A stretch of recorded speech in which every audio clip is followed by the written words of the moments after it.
Hi, നമ്മുടെ SCERT സീരീസിൽ നമ്മളിന്ന് നോക്കുന്നത് 9ാം ക്ലാസ്സിലെ ജോഗ്രഫിയിലെ ഒന്നാമത്തെ ചാപ്റ്റർ ആയിട്ടുള്ള സർവവും സൂര്യനാലും അതുപോലെ രണ്ടാമത്തെ ചാപ്റ്റർ ആയിട്ടുള്ള കാലത്തിൻ്റെ കയ്യൊപ്പുകൾ.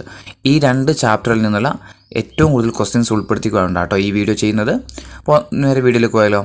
ഒന്നാമത്തെ ചോദ്യം, ശരിയല്ലാത്ത പ്രസ്താവന കണ്ടെത്താൻ വേണ്ടിയിട്ടാണ്. ശരിയല്ലാത്ത പ്രസ്താവന കണ്ടെത്താം. ഒന്ന്, കടലിൽ നിന്നും നീരാവി നിറഞ്ഞ കാറ്റ് കരയിലേക്ക് നീങ്ങുകയും പർവ്വത ചെരുവുകളിലൂടെ ഉയർന്ന് തണുത്ത് ഘനീഭവിച്ച് മേഘരൂപം പ്രാപിക്കുകയും ചെയ്യുന്നു. 2, കാറ്റിനഭിമുഖമായ പർവ്വതങ്ങളുടെ വശങ്ങളിൽ കൂടുതൽ മഴ ലഭിക്കുമ്പോൾ മറുവശങ്ങളിൽ താഴ്ന്നിറങ്ങുന്നത് വരണ്ട കാറ്റായതിനാൽ അവിടെ മഴ ലഭിക്കുന്നില്ല. 3, പർവ്വതങ്ങളുടെ കാറ്റിന് പ്രതിമുഖമായ വശങ്ങളിൽ സ്ഥിതി ചെയ്യുന്നതും മഴ ലഭിക്കാത്തതുമായ പ്രദേശങ്ങളാണ് മഴനിഴൽ പ്രദേശങ്ങളെന്ന് അറിയപ്പെടുന്നത്. അപ്പോൾ ഈ 3 പ്രസ്താവനകളിൽ തെറ്റായ പ്രസ്താവന കണ്ടെത്താനാണ് പറഞ്ഞിരിക്കുന്നത്. ഏതാ ഇതിൻ്റെ ആൻസർ വരിക? ഓപ്ഷൻ എ ആട്ടോ. ഇതൊക്കെ എന്താണ്? ശരിയായ പ്രസ്താവനകളാണ് കേട്ടോ. ഇതിലെന്തില്ല? തെറ്റായ പ്രസ്താവനകൾ ഇല്ല. അപ്പോൾ ശരിയായ പ്രസ്താവനകളാണ് 3. അപ്പോൾ ഒന്ന് നോക്കിയാൽ എന്താണ്? കടലിൽ നിന്നും നീരാവി നിറഞ്ഞ കാറ്റ് കരയിലേക്ക് നീങ്ങുകയും പർവ്വത ചെരുവുകളിലൂടെ ഉയർന്ന് തണുത്ത് ഘനീഭവിച്ച് മേഘരൂപം പ്രാപിക്കുകയും ചെയ്യുന്നു. രണ്ടാമത്തെ പ്രസ്താവന, കാറ്റിന് അഭിമുഖമായ പർവ്വതങ്ങളുടെ വശങ്ങളിൽ കൂടുതൽ മഴ ലഭിക്കുമ്പോൾ മറുവശങ്ങളിൽ താഴ്ന്നിറങ്ങുന്നത് വരണ്ട കാറ്റായതിനാൽ അവിടെ മഴ ലഭിക്കുന്നില്ല. 3, പർവ്വതങ്ങളുടെ കാറ്റിന് പ്രതിമുഖമായ വശങ്ങളിൽ സ്ഥിതി ചെയ്യുന്നതും മഴ ലഭിക്കാത്തതുമായ പ്രദേശങ്ങളാണ് മഴനിഴൽ പ്രദേശങ്ങളെന്ന് അറിയപ്പെടുന്നത്. 3 പ്രസ്താവനകൾ എന്താണ്? ശരിയായ പ്രസ്താവനകളാണ്. ഇനി രണ്ടാമത്തെ ചോദ്യം പ്രസ്താവന വിലയിരുത്താൻ വേണ്ടിയിട്ടാണ്. ഒന്നാമത്തത്, രാത്രികാലങ്ങളിൽ ഭൗമ ഉപരിതലം തണുക്കുന്നതിനെ തുടർന്ന് ഉപരിതലത്തിനോട് ചേർന്ന അന്തരീക്ഷ ഭാഗം തണുക്കുന്നത് മൂലം നീരാവി ഘനീഭവിച്ച് രൂപം കൊള്ളുന്നതാണ് ഹിമം. രണ്ടാമത്തെ പ്രസ്താവന, രാത്രികാലങ്ങളിൽ ഉപരിതല താപം 0 ഡിഗ്രി സെൽഷ്യസിലും താഴെയായിട്ട് കുറയുന്ന പ്രദേശങ്ങളിൽ രൂപം കൊള്ളുന്ന നേർത്ത ഹിമങ്ങളാണ് തുഷാരം. മൂന്നാമത്തത്, 2 സ്ഥലങ്ങൾ തമ്മിലുള്ള ദൂരക്കാഴ്ച 1 കിലോമീറ്ററിലും അധികമാണെങ്കിൽ അത്തരം മൂടൽമഞ്ഞാണ് നേർത്ത മൂടൽമഞ്ഞ്. നാലാമത്തെ പ്രസ്താവന, 2 സ്ഥലങ്ങൾ തമ്മിലുള്ള ദൂരക്കാഴ്ച 1 കിലോമീറ്റർ എങ്കിലും കുറവാണെങ്കിൽ അത്തരം മൂടൽമഞ്ഞാണ് കനത്ത മൂടൽമഞ്ഞ്. ഈ 4 പ്രസ്താവനകളെയും വിലയിരുത്താം.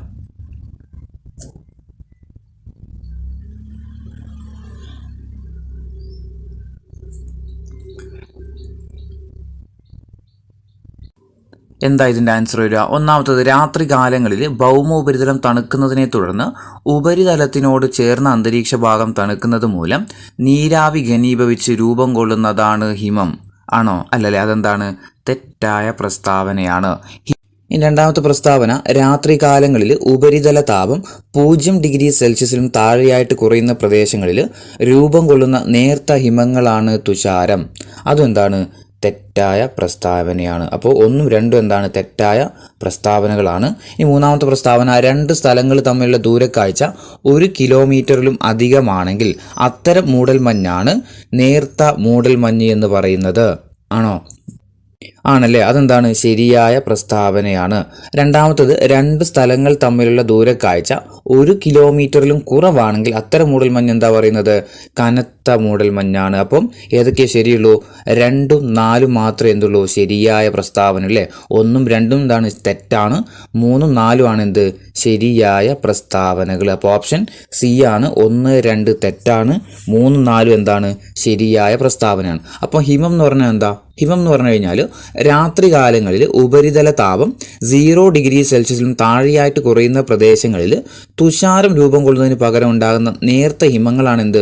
ഹിമം എന്ന് പറയുന്നത്. അങ്ങനെയാണെങ്കിൽ തുഷാരം എന്ന് പറഞ്ഞാൽ എന്താ? തുഷാരം എന്ന് പറഞ്ഞു കഴിഞ്ഞാൽ പ്രഭാതങ്ങളിൽ പുൽക്കൊടികളിലും ഇലകളിലും മറ്റും തണുത്ത പ്രദേശങ്ങളിലും ജലത്തുള്ളികൾ പറ്റിപ്പിടിച്ചിരിക്കുന്നതാണ് ഏത്? തുഷാരം എന്ന് പറയുന്നത്. ഇനി മൂന്നാമത്തെ ചോദ്യം പ്രസ്താവന പരിശോധിക്കുക. ഒന്നാമത്തെ പ്രസ്താവന, ഉഷ്ണകാലത്ത് കടലിനെ അപേക്ഷിച്ച് കരയിൽ ഉയർന്ന താപനിലയും ശൈത്യകാലത്ത് കുറഞ്ഞ താപനിലയും കാണപ്പെടുന്നു. രണ്ടാമത്തെ പ്രസ്താവന, കടലും കരയും വ്യത്യസ്തമായി ചൂടുപിടിക്കുന്നത് കൊണ്ടാണ് സമതാപരേഖകൾ പൊതുവെ വളഞ്ഞു കാണപ്പെടുന്നത്. മൂന്നാമത്തെ പ്രസ്താവന, അന്തരീക്ഷ താപനിലയിലെ ഏറ്റക്കുറച്ചിലാണ് മർദ്ദവ്യതിയാനം, കാറ്റുകൾ, വർഷണം തുടങ്ങിയ അന്തരീക്ഷ പ്രതിഭാസങ്ങൾക്ക് കാരണം. ഈ 3 പ്രസ്താവനകളെയും വിലയിരുത്താം.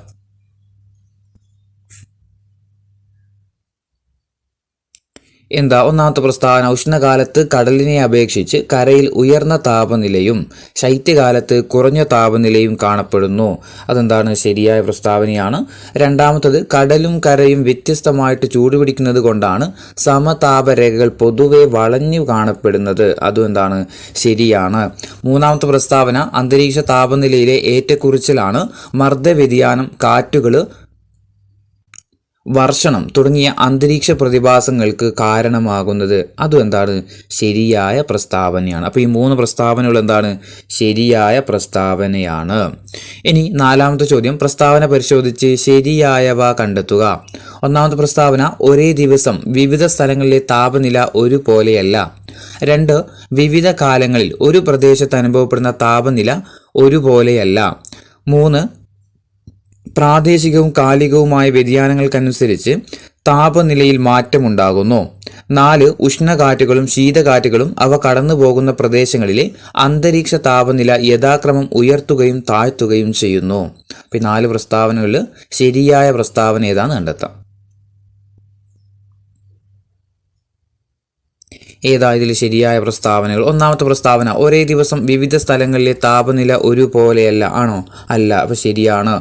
2, വിവിധ കാലങ്ങളിൽ ഒരു പ്രദേശത്ത് അനുഭവപ്പെടുന്ന താപനില ഒരുപോലെയല്ല. അല്ല. അതും എന്താണ്? ശരിയാണ്. 3, പ്രാദേശികവും കാലികവുമായ വ്യതിയാനങ്ങൾക്കനുസരിച്ച് താപനിലയിൽ മാറ്റമുണ്ടാകുന്നുണ്ട്. ഉണ്ട്. 4, ഉഷ്ണകാറ്റും ശീതകാറ്റും അവ കടന്നു പോകുന്ന പ്രദേശങ്ങളിലെ അന്തരീക്ഷ താപനില യഥാക്രമം ഉയർത്തുകയും താഴ്ത്തുകയും ചെയ്യുന്നുണ്ട്. അതും എന്താണ്? ശരിയായ പ്രസ്താവനയാണ് അല്ലേ? അപ്പോൾ ഇതൊക്കെ എന്താണ്? ശരിയായ പ്രസ്താവനകളാണ്. അഞ്ചാമത്തെ ചോദ്യം, ഭൂമിയിലെ വിവിധ പ്രദേശങ്ങളിൽ താപനിലയിൽ പ്രകടമായ അന്തരം അനുഭവപ്പെടുന്നത് കാരണം എന്തൊക്കെയാണ്? ഭൂമിയിലെ വിവിധ പ്രദേശങ്ങളിൽ താപനിലയിൽ പ്രകടമായ ഒരു അന്തരം, വ്യത്യാസം അനുഭവപ്പെടുന്നതിന് കാരണം എന്തൊക്കെയാണ്? 1, അക്ഷാംശ സ്ഥാനം. 2, പ്രദേശത്തിൻ്റെ ഉയരം. 3, സമുദ്ര സാമീപ്യം. 4, കാറ്റുകൾ. ഇതിലേതൊക്കെയാണ് വിവിധ സ്ഥലങ്ങളിൽ താപനിലയിൽ മാറ്റമുണ്ടാകാൻ കാരണമാകുന്നത്? ഏതൊക്കെയാ? 1, അക്ഷാംശ സ്ഥാനം ഉണ്ട്. 2, പ്രദേശത്തിൻ്റെ ഉയരമുണ്ട്. 3, സമുദ്ര സാമീപ്യമുണ്ട്. അതുപോലെ കാറ്റുകളുമുണ്ട്. ഇതൊക്കെ എന്തുണ്ട്? നമ്മുടെ താപനിലയെ പ്രകടമാക്കുന്ന കാര്യങ്ങളാണ്. അപ്പോൾ ഓപ്ഷൻ ബി ആണ്. ഇത് 4 എന്താണ്? ശരിയായ പ്രസ്താവനയാണ്. ഇനി ആറാമത്തെ ചോദ്യം പ്രസ്താവന പരിഗണിക്കാൻ വേണ്ടിയിട്ടാണ്. ഒന്നാമത്തെ പ്രസ്താവന, ഭൂമിയിലേക്ക് എത്തുന്ന ദീർഘതരംഗ രൂപത്തിലുള്ള സൗരോർജ്ജമാണ് സൗരവികിരണം. ഭൂമിയിലേക്ക് എത്തുന്ന ദീർഘരൂപത്തിലുള്ള സൗരോർജ്ജമാണ് സൗരവികിരണം. 2, ഭൗമോപരിതലത്തിൽ നിന്നും ഹ്രസ്വതരംഗ രൂപത്തിൽ ഊർജം ശൂന്യാകാശത്തിലേക്ക് പ്രവഹിക്കുന്നു. ഭൗമോപരിതലത്തിൽ നിന്ന് ഹ്രസ്വതരംഗ രൂപത്തിൽ ഊർജം ശൂന്യാകാശത്തിലേക്ക് പ്രവഹിക്കുന്നു. ഈ 2 പ്രസ്താവനകളും വിലയിരുത്താൻ വേണ്ടിയിട്ട്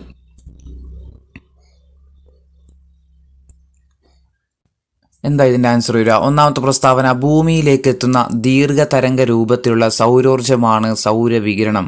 ആണോ? അല്ല. തെറ്റാണ്. രണ്ടാമത്തെ പ്രസ്താവന, ഭൗമ ഉപരിതലത്തിൽ നിന്ന് ഹ്രസ്വതരംഗ രൂപത്തിൽ ഊർജം ശൂന്യാകാശത്തിലേക്ക് പ്രവഹിക്കുന്നു. ആണോ? അതും എന്താണ്? തെറ്റായ പ്രസ്താവനയാണ് അല്ലേ? ഭൂമിയിലേക്ക് എത്തുന്നത് എങ്ങനെയാ? ഭൂമിയിലേക്ക് ഹ്രസ്വതരംഗ രൂപത്തിലാണ് സൗരോർജ്ജം ഭൂമിയിലേക്ക് എത്തുന്നത്.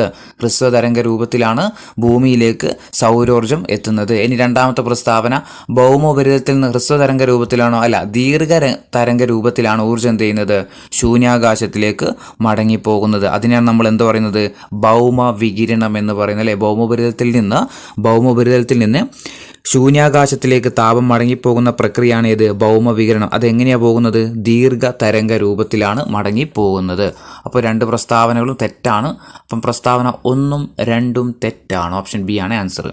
ഏഴാമത്തെ ചോദ്യം, ചുവടെ തന്നിരിക്കുന്ന പ്രസ്താവന പരിഗണിച്ച് ശരിയായവ കണ്ടെത്തുക. 1, അന്തരീക്ഷ താപനില 0 ഡിഗ്രിയിലും താഴെയാകുമ്പോൾ ഉണ്ടാകുന്ന വർഷണമാണ് ആലിപ്പഴം. 2, ജലത്തുള്ളികൾ മഞ്ഞുകട്ടകളായിട്ട് ഭൂമിയിൽ പതിക്കുന്ന വർഷണമാണ് ആലിപ്പഴം. മൂന്നാമത്തെ പ്രസ്താവന, വർഷണത്തിൻ്റെ വിവിധ രൂപങ്ങളാണ് മഴ, മഞ്ഞുവീഴ്ച, ആലിപ്പഴം തുടങ്ങിയവ. ഇതിൽ ശരിയായ പ്രസ്താവനകൾ കണ്ടെത്താൻ വേണ്ടിയിട്ട്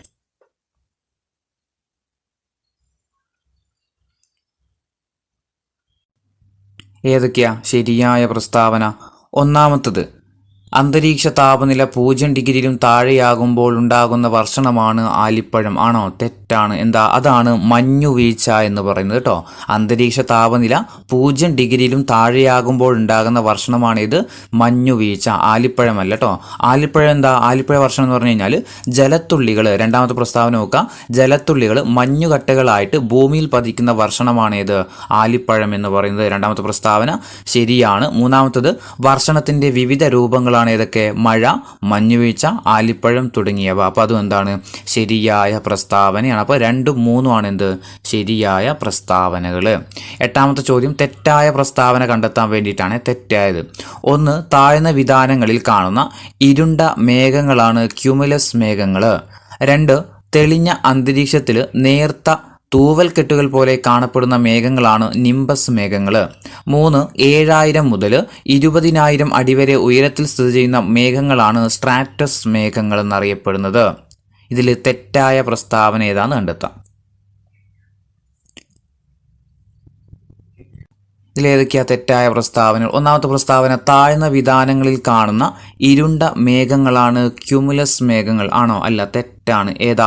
അതാണ് നിംബസ് മേഘങ്ങൾ. താഴ്ന്ന വിതാനങ്ങളിൽ കാണുന്ന ഇരുണ്ട മേഘങ്ങളാണ് ഇത് നിംബസ് മേഘങ്ങൾ. രണ്ടാമത്തത് തെളിഞ്ഞ അന്തരീക്ഷത്തിൽ നേർത്ത തൂവൽക്കെട്ടുകൾ പോലെ കാണപ്പെടുന്ന മേഘങ്ങളാണ് നിംബസ് മേഘങ്ങൾ. ആണോ? അല്ല, അപ്പോൾ തെറ്റാണ്. ഏതാ? അത് ക്യുമുലസ് മേഘങ്ങളാണ്. തെളിഞ്ഞ അന്തരീക്ഷത്തിൽ നേർത്ത തൂവൽക്കെട്ടുകൾ പോലെ കാണപ്പെടുന്ന മേഘങ്ങളാണ് ഇത് ക്യുമുലസ് മേഘങ്ങൾ. ഇനി മൂന്നാമത്തെ പ്രസ്താവന 7000 മുതൽ 20,000 അടി വരെ ഉയരത്തിൽ സ്ഥിതി ചെയ്യുന്ന മേഘങ്ങൾ സ്ട്രാറ്റസ് മേഘങ്ങൾ എന്നറിയപ്പെടുന്നു. ആണോ? അതും തെറ്റാണ് അല്ലേ. എന്താ അറിയപ്പെടുന്നത്? 7000 മുതൽ 20,000 അടി വരെ ഉയരത്തിൽ സ്ഥിതി ചെയ്യുന്ന മേഘങ്ങൾ ഏത് പേരിൽ അറിയപ്പെടുന്നത്? മധ്യമേഘങ്ങൾ, അതായത് മീഡിയം ക്ലൗഡ്സ് എന്നാട്ടോ അറിയപ്പെടുന്ന. മീഡിയം ക്ലൗഡ്സ് അല്ലെങ്കിൽ മധ്യമേഘങ്ങൾ. 7000 മുതൽ 20,000 അടി വരെ ഉയരത്തിൽ സ്ഥിതി ചെയ്യുന്ന മേഘങ്ങളാണ് ഇത് മധ്യമേഘങ്ങൾ എന്ന് അറിയപ്പെടുന്നത്. ഇനി 9ാമത്തെ, അപ്പോൾ ഇതെന്താണ്? 3 പ്രസ്താവനകൾ എന്താണ്? ശരിയാട്ടോ. മേൽപ്പറഞ്ഞവയെല്ലാം എന്താണ്? തെറ്റായ പ്രസ്താവനയാണ്. താഴ്ന്ന വിതാനങ്ങളിൽ കാണുന്ന ഇരുണ്ട മേഘങ്ങളാണ് ഇത് നിംബസ് മേഘങ്ങൾ. തെളിഞ്ഞ അന്തരീക്ഷത്തിൽ നേർത്ത തൂവൽക്കെട്ടുകൾ പോലെ കാണപ്പെടുന്ന മേഘങ്ങളാണ് ക്യുമുലസ് മേഘങ്ങൾ. 7000 മുതൽ 20,000 അടി വരെ 7000 മുതൽ 20,000 അടി വരെ ഉയരത്തിൽ കാണപ്പെടുന്ന മേഘങ്ങൾ ഏതാ? മധ്യമേഘങ്ങൾ അല്ലെങ്കിൽ മീഡിയം ക്ലൗഡ്സ് ആണ്. ഇനി 9ാമത്തെ ചോദ്യം താപചലനവുമായി ബന്ധമില്ലാത്ത പ്രസ്താവന ഏതാന്ന് കണ്ടത്? താപചലനവുമായി ബന്ധപ്പെട്ടിട്ട് ബന്ധമില്ലാത്ത പ്രസ്താവന. ഒന്നാമത്തെ പ്രസ്താവന ഭൗമ ഉപരിതലത്തോട് ചേർന്ന് സ്ഥിതി ചെയ്യുന്ന അന്തരീക്ഷത്തെ ചൂട് പിടിപ്പിക്കുന്നു. 2. ചൂടായ വായു വികസിച്ചുയരുന്നു. 3. കാറ്റിലൂടെ നിശ്ചിത തലത്തിൽ താപം വ്യാപിക്കുന്നു. 4. ദീർഘതരംഗ രൂപത്തിൽ ഭൗമ ഉപരിതലത്തിൽ നിന്നും ശൂന്യാകാശത്തേക്ക് താപം മടങ്ങിപ്പോകുന്നു. ഇതിൽ താപചലനവുമായി ബന്ധമില്ലാത്ത പ്രസ്താവന ഏതാന്ന് കണ്ടെത്താം. ഒന്നാമത്തെ പ്രസ്താവന എന്താ? ഭൗമ ഉപരിതലത്തോട് ചേർന്ന് സ്ഥിതി ചെയ്യുന്ന അന്തരീക്ഷത്തെ ചൂട് പിടിപ്പിക്കുന്നുണ്ടോ? ഉണ്ട്, ശരിയാണ്. 2. ചൂടായ വായു വികസിച്ചുയരുന്നുണ്ട്. 3. കാറ്റിലൂടെ നിശ്ചിത തലത്തിൽ താപം വ്യാപിപ്പിക്കുന്നുണ്ട്. 4. ദീർഘതരംഗ രൂപത്തിൽ ഭൗമ ഉപരിതലത്തിൽ നിന്നും ശൂന്യാകാശത്തേക്ക് താപം മടങ്ങിപ്പോകുകയും ചെയ്യുന്നുണ്ട്. അപ്പോൾ ഇതൊക്കെ എന്താണ്? ശരിയായ പ്രസ്താവനയാണ്. ബന്ധമില്ലാത്ത പ്രസ്താവന ഇതിൽ ഇല്ല. ഇനി 10ാമത്തെ ചോദ്യം ശരിയായ പ്രസ്താവന തിരിച്ചറിയാൻ വേണ്ടിയിട്ടാണ്. ശരിയായതാണ്. 1. പ്രഭാതങ്ങളിൽ പുൽക്കൊടികളിലും ഇലകളിലും കാണപ്പെടുന്ന ജലത്തുള്ളികളാണ് തുഷാരം. 2. ഘനീകരണത്തിൻ്റെ ഒരു രൂപമാണ് മേഘങ്ങൾ. 3. അന്തരീക്ഷത്തിൻ്റെ താഴ്ന്ന വിതാനങ്ങളിലുള്ള പൊടിപടലങ്ങളെ കേന്ദ്രീകരിച്ചുള്ള ഘനീകരണമാണ് മൂടൽ മഞ്ഞ്. ഇതിൽ ശരിയായ പ്രസ്താവനകൾ ഏതൊക്കെയാണെന്ന് കണ്ടെത്താം. ഏതൊക്കെയായിരിക്കും ശരിയായ പ്രസ്താവനകൾ? ഒന്നാമത്തത് പ്രഭാതങ്ങളിൽ പുൽക്കൊടികളിലും ഇലകളിലും കാണപ്പെടുന്ന ജലത്തുള്ളികളാണ് തുഷാരം. ആണോ? ആണല്ലേ, ശരിയാണ്. 2. ഘനീകരണത്തിൻ്റെ ഒരു രൂപമാണ് മേഘങ്ങൾ. ഘനീകരണത്തിൻ്റെ ഒരു രൂപമാണ് മേഘങ്ങൾ. ആണോ? ആണ്, ശരിയാണ്. 3. അന്തരീക്ഷത്തിൻ്റെ താഴ്ന്ന വിതാനങ്ങളിലുള്ള പൊടിപടലങ്ങളെ കേന്ദ്രീകരിച്ചുള്ള ഘനീകരണമാണ് മൂടൽ മഞ്ഞ്. ഘനീകരണമാണ് മൂടൽ മഞ്ഞ്. അതും എന്താണ്? ശരിയായ പ്രസ്താവനയാണ്. അപ്പോൾ 3 പ്രസ്താവനകൾ എന്താണ്? ശരിയായ പ്രസ്താവനയാണ്. ഓപ്ഷൻ ബി ആണ് ആൻസർ. 11ാമത്തെ ചോദ്യം ശരിയായ പ്രസ്താവന കണ്ടെത്താൻ വേണ്ടിയിട്ടാണ്. 1. വായുവിൽ അടങ്ങിയിരിക്കുന്ന നീരാവിയുടെ യഥാർത്ഥ അളവാണ് ആപേക്ഷിക ആർദ്രത. 2. അന്തരീക്ഷ നീരാവി പൂരിതമാകുന്ന അവസ്ഥയാണ് പൂരിതാവസ്ഥ. 3 നിശ്ചിത ഊഷ്മാവിൽ അന്തരീക്ഷത്തിന് ഉൾക്കൊള്ളാൻ കഴിയുന്ന ആകെ നീരാവിയുടെ എത്ര ഭാഗമാണ് അന്തരീക്ഷത്തിലുള്ളതെന്ന് ശതമാനം കണക്കാക്കി പറയുന്നതാണ് കേവല ആർദ്രത. ഇതിൽ ശരിയായ പ്രസ്താവനകൾ ഏതൊക്കെയാണ്? അപ്പോൾ ശരിയായ പ്രസ്താവന കണ്ടെത്താൻ വേണ്ടിയിട്ട് ഒന്നാമത്തെ പ്രസ്താവന, വായുവിൽ അടങ്ങിയിരിക്കുന്ന നീരാവിയുടെ യഥാർത്ഥ അളവാണ് ആപേക്ഷിക ആർദ്രത. ആണോ? അല്ല, തെറ്റാണ്. 2 അന്തരീക്ഷ നീരാവി പൂരിതമാകുന്ന അവസ്ഥയാണ് പൂരിതാവസ്ഥ. അതെന്താണ്? ശരിയാണ്. മൂന്നാമത്തത്, നിശ്ചിത ഊഷ്മാവിൽ അന്തരീക്ഷത്തിന് ഉൾക്കൊള്ളാൻ കഴിയുന്ന ആകെ നീരാവിയുടെ എത്ര ഭാഗമാണ് അന്തരീക്ഷത്തിലുള്ളതെന്ന് ശതമാനം കണക്കാക്കി പറയുന്നതാണ് കേവല ആർദ്രത. ആണോ? അതും തെറ്റാണ്. ഏത് മാത്രമേ ശരിയുള്ളൂ? രണ്ടാമത്തെ പ്രസ്താവന മാത്രമേ എന്തുള്ളൂ? ശരിയായ പ്രസ്താവനയുള്ളൂ. അപ്പോൾ തെറ്റായ പ്രസ്താവന 1, വായുവിൽ അടങ്ങിയിരിക്കുന്ന നീരാവിയുടെ യഥാർത്ഥ അളവിനെ പറയുന്നത് എന്താ? അത് കേവല ആർദ്രത കേട്ടോ. പറയുന്നത് കേവല ആർദ്രത. വായുവിൽ അടങ്ങിയിരിക്കുന്ന നീരാവിയുടെ യഥാർത്ഥ അളവാണെന്ത്? കേവല ആർദ്രത. ഇനി മൂന്നാമത്തെ പ്രസ്താവന, നിശ്ചിത ഊഷ്മാവിൽ അന്തരീക്ഷത്തിന് ഉൾക്കൊള്ളാൻ കഴിയുന്ന ആകെ നീരാവിയുടെ എത്ര ഭാഗമാണ് അന്തരീക്ഷത്തിലുള്ളതെന്ന് ശതമാനം കണക്കാക്കി പറയുന്നതിനെയാണ് എന്തെന്ന് പറയുന്നത്? ആപേക്ഷിക ആർദ്രത എന്ന് പറഞ്ഞിട്ടോ. ആപേക്ഷിക ആർദ്രത. അപ്പോൾ ഒന്നാമത്തെയും രണ്ടാമത്തെയും മൂന്നാമത്തെയും എന്താണ്? അങ്ങോട്ടും ഇങ്ങോട്ടും മാറ്റിയിട്ടത് കേട്ടോ. ഇനി 12ാമത്തെ ചോദ്യം, ഭൗമോപരിതല താപവിതരണത്തെ സ്വാധീനിക്കുന്ന ഘടകങ്ങളിൽ ഉൾപ്പെടാത്തത് ഏതാന്ന് കണ്ടെത്താം. ഭൗമ ഉപരിതല താപവിതരണത്തെ സ്വാധീനിക്കുന്ന ഘടകങ്ങളിൽ ഉൾപ്പെടാത്തത്: 1 അക്ഷാംശമുണ്ട്, 2 ആ പ്രദേശത്തിൻ്റെ ഉയരമുണ്ട്, 3 സമുദ്ര സാമീപ്യം, 4 കാറ്റുകൾ. ഏതൊക്കെയായിരിക്കും ഇതിൽ ഉൾപ്പെടാത്ത? ഒന്നാമത്തെ അക്ഷാംശം ഉൾപ്പെടുന്നുണ്ടോ? ഉൾപ്പെടുന്നുണ്ട്. ആ പ്രദേശത്തിൻ്റെ ഉയരം ഉൾപ്പെടുന്നുണ്ട്, സമുദ്ര സാമീപ്യമുണ്ട്, കാറ്റുകളുമുണ്ട്. അപ്പോൾ ഇതൊക്കെ എന്തുണ്ട്? ഉൾപ്പെടുന്നതാണ്. ഓപ്ഷൻ ഡി ഇവയെല്ലാം ശരിയാണ്. ഇനി 13ാമത്തെ ചോദ്യം, സൗരോർജ്ജ ലഭ്യത കുറഞ്ഞു വരുന്ന ക്രമത്തിൽ താഴെ തന്നിരിക്കുന്ന അക്ഷാംശങ്ങളെ ക്രമീകരിക്കുക. സൗരോർജ്ജ ലഭ്യത കുറഞ്ഞു വരുന്ന ക്രമത്തിൽ താഴെ തന്നിരിക്കുന്ന അക്ഷാംശങ്ങളെ ക്രമീകരിക്കുക. എവിടെയായിരിക്കും ഏറ്റവും കൂടുതൽ? ആദ്യം കൂടുതലല്ലേ? കുറഞ്ഞ വരുന്ന രീതിയിലാണ് ക്രമീകരിക്കാൻ പറഞ്ഞിരിക്കുന്നത്. അപ്പോൾ ആദ്യം എന്തായിരിക്കണം? ഏറ്റവും കൂടുതൽ എവിടെയായിരിക്കും? മധ്യരേഖയിലായിരിക്കും. ഏറ്റവും കൂടുതൽ എവിടെയായിരിക്കും? മധ്യരേഖയിലായിരിക്കും. അത് കഴിഞ്ഞാൽ എവിടെയായിരിക്കും? ഉത്തരായന രേഖയിലായിരിക്കും കേട്ടോ. മധ്യരേഖയാണ് ആദ്യം, രണ്ടാമത് ഉത്തരായന രേഖ, അത് കഴിഞ്ഞാൽ ആർട്ടിക് വൃത്തം. അത് കഴിഞ്ഞാൽ ആർട്ടിക് വൃത്തമാട്ടോ വരിക. ഏറ്റവും കൂടുതൽ എവിടെയായിരിക്കും? മധ്യരേഖ, പിന്നെ ഉത്തരായന രേഖ, ആർട്ടിക് വൃത്തം, ഉത്തരധ്രുവം. സൗരോർജ്ജ ലഭ്യത ഏറ്റവും കൂടുതൽ എവിടെയായിരിക്കും? മധ്യരേഖ, പിന്നെ കൂടുതലായിരിക്കും ഉത്തരായന രേഖ, പിന്നെ ആർട്ടിക്, പിന്നെ ഉത്തരധ്രുവം. 14ാമത്തെ ചോദ്യം, താഴെ തന്നിരിക്കുന്ന അക്ഷാംശങ്ങളിൽ ഏതിലാണ് സൗരോർജ്ജ ലഭ്യത താരതമ്യേന കൂടുതലായിരിക്കുന്നത്? താഴെ തന്നിരിക്കുന്ന അക്ഷാംശങ്ങളിൽ ഏതിലാണ് സൗരോർജ്ജ ലഭ്യത താരതമ്യേന കൂടുതൽ? അന്റാർട്ടിക് ഉണ്ട്, ദക്ഷിണ ധ്രുവമുണ്ട്, ആർട്ടിക് ഉണ്ട്, ദക്ഷിണായന രേഖയുണ്ട്.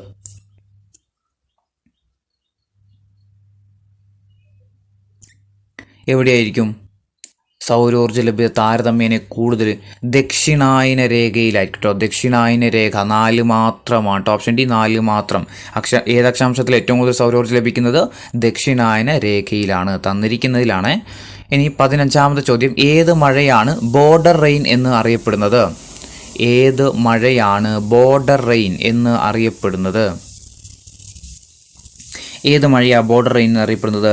തീരദേശ മഴയാണ് കേട്ടോ. ഓപ്ഷൻ ഡി തീരദേശ മഴ. തീരദേശ മഴ അറിയപ്പെടുന്നതാണ് എന്ത്? Border rain. 16ാമത്തെ ചോദ്യം, കടലിൽ നിന്നും കരയിൽ നിന്നുമുള്ള വായു തീരദേശങ്ങളിൽ വെച്ച് കണ്ടുമുട്ടി ഉഷ്ണവായുവായി മുകളിലേക്ക് ഉയർത്തപ്പെട്ട് രൂപപ്പെടുന്ന മഴയാണ് ഡാഷ്. കടലിൽ നിന്നും കരയിൽ നിന്നുമുള്ള വായു തീരദേശങ്ങളിൽ വെച്ച് കണ്ടുമുട്ടി ഉഷ്ണവായുവായിട്ട് മുകളിലേക്ക് ഉയർത്തപ്പെട്ട് രൂപപ്പെടുന്ന മഴയാണ് ഡാഷ്. ഏതാ? തീരദേശ മഴ. തീരദേശ മഴയാണ്. 17ാമത്തെ ചോദ്യം, ഉഷ്ണമേഖലയിൽ സാധാരണയായിട്ട് കാണപ്പെടുന്ന പ്രതിഭാസം ഏതാണ്? ഉഷ്ണമേഖലയിൽ സാധാരണയായിട്ട് കാണപ്പെടുന്ന പ്രതിഭാസം ഏതാ? സംവഹന മഴയാണ് കേട്ടോ. സംവഹന മഴ. ഉഷ്ണമേഖലയിൽ സാധാരണയായിട്ട് കാണപ്പെടുന്ന പ്രതിഭാസമാണേത്? സംവഹന മഴ. 18ാമത്തെ ചോദ്യം, പർവ്വതങ്ങളുടെ കാറ്റിന് പ്രതിമുഖമായതും മഴ ലഭിക്കാത്തതുമായ പ്രദേശങ്ങളാണ് ഡാഷ്. പർവ്വതങ്ങളുടെ കാറ്റിന് പ്രതിമുഖമായതും മഴ ലഭിക്കാത്തതുമായ പ്രദേശങ്ങളാണ് ഡാഷ്. ഏതാ? മഴനിഴൽ പ്രദേശമാണ്. ഓപ്ഷൻ ഡി മഴനിഴൽ പ്രദേശം. 19, കാറ്റിന് അഭിമുഖമായ പർവ്വതങ്ങളുടെ വശങ്ങളിലുണ്ടാകുന്ന മഴയാണ് ഡാഷ്. കാറ്റിന് അഭിമുഖമായ പർവ്വതങ്ങളുടെ വശങ്ങളിലുണ്ടാകുന്ന മഴ. ഏതാ? അതാണ് ശൈലവൃഷ്ടി. ശൈലവൃഷ്ടി. Option D ശൈലവൃഷ്ടി. 20ാമത്തെ ചോദ്യം. ഉയർന്ന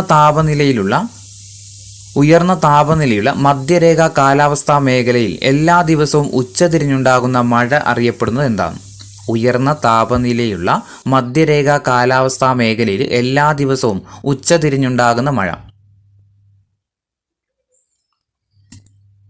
എന്താ അറിയപ്പെടുന്നത്? ഉച്ചലിത വൃഷ്ടിയാണ്. ഉച്ചലിത വൃഷ്ടി. ഓപ്ഷൻ എ ഉച്ചലിത വൃഷ്ടി. 21. സാധാരണ ഉച്ച കഴിഞ്ഞ് ഇടിമിന്നലോട് കൂടി ഉണ്ടാകുന്ന മഴ അറിയപ്പെടുന്നത് എന്താണ്? സാധാരണ ഉച്ച കഴിഞ്ഞ് ഇടിമിന്നലോട് കൂടി ഉണ്ടാകുന്ന മഴ എന്താ? സംവഹന വൃഷ്ടി. ഓപ്ഷൻ സി സംവഹന വൃഷ്ടിയാണ്. സാധാരണ ഉച്ച കഴിഞ്ഞ് ഇടിമിന്നലോട് കൂടി ഉണ്ടാകുന്ന മഴയാണ് ഇത് സംവഹന വൃഷ്ടി. 22ാമത്തെ ചോദ്യം. ജലത്തുള്ളികൾ മേഘങ്ങളിൽ നിന്ന് മോചിപ്പിക്കപ്പെട്ട് അന്തരീക്ഷത്തിന്റെ തണുത്ത പാളികൾക്കിടയിലൂടെ കടന്നുപോയി തണുത്തുറഞ്ഞ മഞ്ഞുകട്ടകളായി ഭൂമിയിലെത്തുന്നതാണ് ഡാഷ്. ജലത്തുള്ളികൾ മേഘങ്ങളിൽ നിന്ന് മോചിപ്പിക്കപ്പെട്ട് അന്തരീക്ഷത്തിന്റെ തണുത്ത പാളികൾക്കിടയിലൂടെ കടന്നുപോയി തണുത്തുറഞ്ഞ് മഞ്ഞുകട്ടകളായി ഭൂമിയിലെത്തുന്നതാണ് ഡാഷ്. ഏതാ? ആലിപ്പഴമാണ് കേട്ടോ. ഓപ്ഷൻ ഡി ആണ് ആലിപ്പഴം. 23ാമത്തെ ചോദ്യം. അന്തരീക്ഷ താപനില 0 ഡിഗ്രി സെൽഷ്യസിന് താഴെയായിരിക്കുമ്പോൾ സംഭവിക്കുന്ന വർഷണമാണ് ഡാഷ്. അന്തരീക്ഷ താപനില 0 ഡിഗ്രി സെൽഷ്യസിന് താഴെയായിരിക്കുമ്പോൾ സംഭവിക്കുന്ന വർഷണം എന്താ? മഞ്ഞുവീഴ്ചയാണ്. ഓപ്ഷൻ ഡി മഞ്ഞുവീഴ്ച. 24. ജലത്തുള്ളികളുടെ രൂപത്തിൽ സംഭവിക്കുന്ന വർഷണമാണ് ഡാഷ്. ജലത്തുള്ളികളുടെ രൂപത്തിൽ സംഭവിക്കുന്ന വർഷണം ഏതാ? മഴയാണ്. ഓപ്ഷൻ എ മഴയാണ്. 25. തുടർച്ചയായ ഘനീകരണം മൂലം വലിപ്പം വർദ്ധിക്കുന്ന മേഘങ്ങളിലെ ജലകണികകൾ ഭൂഗുരുത്വത്തെ പ്രതിരോധിക്കാൻ കഴിയാതെ താഴേക്ക് പതിക്കുന്ന പ്രതിഭാസമാണ് ഡാഷ്. തുടർച്ചയായ ഘനീകരണം മൂലം വലിപ്പം വർദ്ധിക്കുന്ന മേഘങ്ങളിലെ ജലകണികകൾ ഭൂഗുരുത്വത്തെ പ്രതിരോധിക്കാൻ കഴിയാതെ താഴേക്ക് പതിക്കുന്ന പ്രതിഭാസം ഏതാണ്? ഏതാ? വർഷണമാണ്. Option D വർഷണമാണ്. 26ാമത്തെ ചോദ്യം. ഭൂമിയിൽ നിന്ന് 2000 മുതൽ 30,000 ഫീറ്റ് വരെ ഉയരത്തിൽ കാണപ്പെടുന്ന മേഘങ്ങൾ. ഭൂമിയിൽ നിന്ന് 2000 മുതൽ 30,000 ഫീറ്റ് ഉയരത്തിൽ കാണുന്ന മേഘങ്ങൾ ഏതാ? ഉയരങ്ങളിലേക്ക് വ്യാപിച്ചിട്ടുള്ള മേഘങ്ങൾ അല്ലെങ്കിൽ clouds with great vertical extent എന്നാണ് പറഞ്ഞിട്ട്. ഉയരങ്ങളിലേക്ക് വ്യാപിച്ചിട്ടുള്ള മേഘങ്ങളെന്ന് അല്ലെങ്കിൽ clouds with great vertical extent. ഭൂമിയിൽ നിന്ന് 2000 മുതൽ 30,000 ഫീറ്റ് വരെ ഉയരത്തിൽ കാണുന്ന മേഘങ്ങൾ അറിയപ്പെടുന്നത് എന്താ? Clouds with great vertical extent എന്നാണ്. 37ാമത്തെ ചോദ്യം. ഭൂമിയിൽ നിന്ന് 7000 ഫീറ്റ് ഉയരത്തിന് താഴെ കാണുന്ന മേഘങ്ങൾ അറിയപ്പെടുന്നത് എന്താണ്? ഭൂമിയിൽ നിന്ന് 7000 ഫീറ്റ് ഉയരത്തിൽ താഴെ കാണുന്ന മേഘങ്ങൾ എന്താ? താഴ്ന്ന മേഘങ്ങളാണ് കേട്ടോ. താഴ്ന്ന മേഘങ്ങൾ അല്ലെങ്കിൽ ലോ ക്ലൗഡ്സ് എന്നാണ് അറിയപ്പെടുന്നത്. ഓപ്ഷൻ ഡി ആണ്. ഭൂമിയിൽ നിന്ന് 7000 ഫീറ്റ് ഉയരത്തിന് താഴെയായിട്ട് കാണുന്ന മേഘങ്ങളാണ് ഇത് താഴ്ന്ന മേഘങ്ങൾ. 28ാമത്തെ ചോദ്യം. ഭൂമിയിൽ നിന്ന് 7000 മുതൽ 20,000 ഫീറ്റ് വരെ ഉയരത്തിൽ കാണുന്ന മേഘങ്ങൾ ഏതാണ്? ഭൂമിയിൽ നിന്ന് 7000 മുതൽ 20,000 ഫീറ്റ് വരെ ഉയരത്തിൽ കാണുന്ന മേഘങ്ങൾ ഏതാ? മധ്യമേഘങ്ങളാണ് കേട്ടോ. 7000-നും 20,000-നും ഇടക്കാണെങ്കിൽ ഏതാ? മധ്യമേഘങ്ങൾ അല്ലെങ്കിൽ മീഡിയം ക്ലൗഡ്സ് എന്നാണ് അറിയപ്പെടുന്നത്. 29ാമത്തെ ചോദ്യം. ഭൂമിയിൽ നിന്ന് 20,000 മുതൽ 40,000 വരെ ഫീറ്റ് ഉയരത്തിൽ കാണുന്ന മേഘങ്ങൾ ഏതാണ്? ഭൂമിയിൽ നിന്ന് 20,000 മുതൽ 40,000 ഫീറ്റ് വരെ ഉയരത്തിൽ കാണുന്ന മേഘങ്ങൾ ഏതാ? ഉയരത്തിൽ കാണുന്ന മേഘങ്ങൾ അല്ലെങ്കിൽ ഹൈ ക്ലൗഡ്സ് മേഘങ്ങളാണ്. ഓപ്ഷൻ ബി ആണ് ഹൈ ക്ലൗഡ്സ് മേഘങ്ങൾ. ഹൈ ക്ലൗഡ്സ് മേഘങ്ങൾ എവിടെയാണ് കാണപ്പെടുന്നത്? 20,000 മുതൽ 40,000 ഫീറ്റ് വരെ ഉയരത്തിൽ കാണുന്ന മേഘങ്ങളാണ് ഇത് ഹൈ ക്ലൗഡ്സ് മേഘങ്ങൾ. 30ാമത്തെ ചോദ്യം. മേഘങ്ങളായി രൂപം കൊള്ളുന്നതിനുള്ള ജലകണികയുടെ വലിപ്പം എത്രയാണ്? മേഘങ്ങളായി രൂപം കൊള്ളുന്ന ജലകണികയുടെ വലുപ്പം എത്രയാണ്?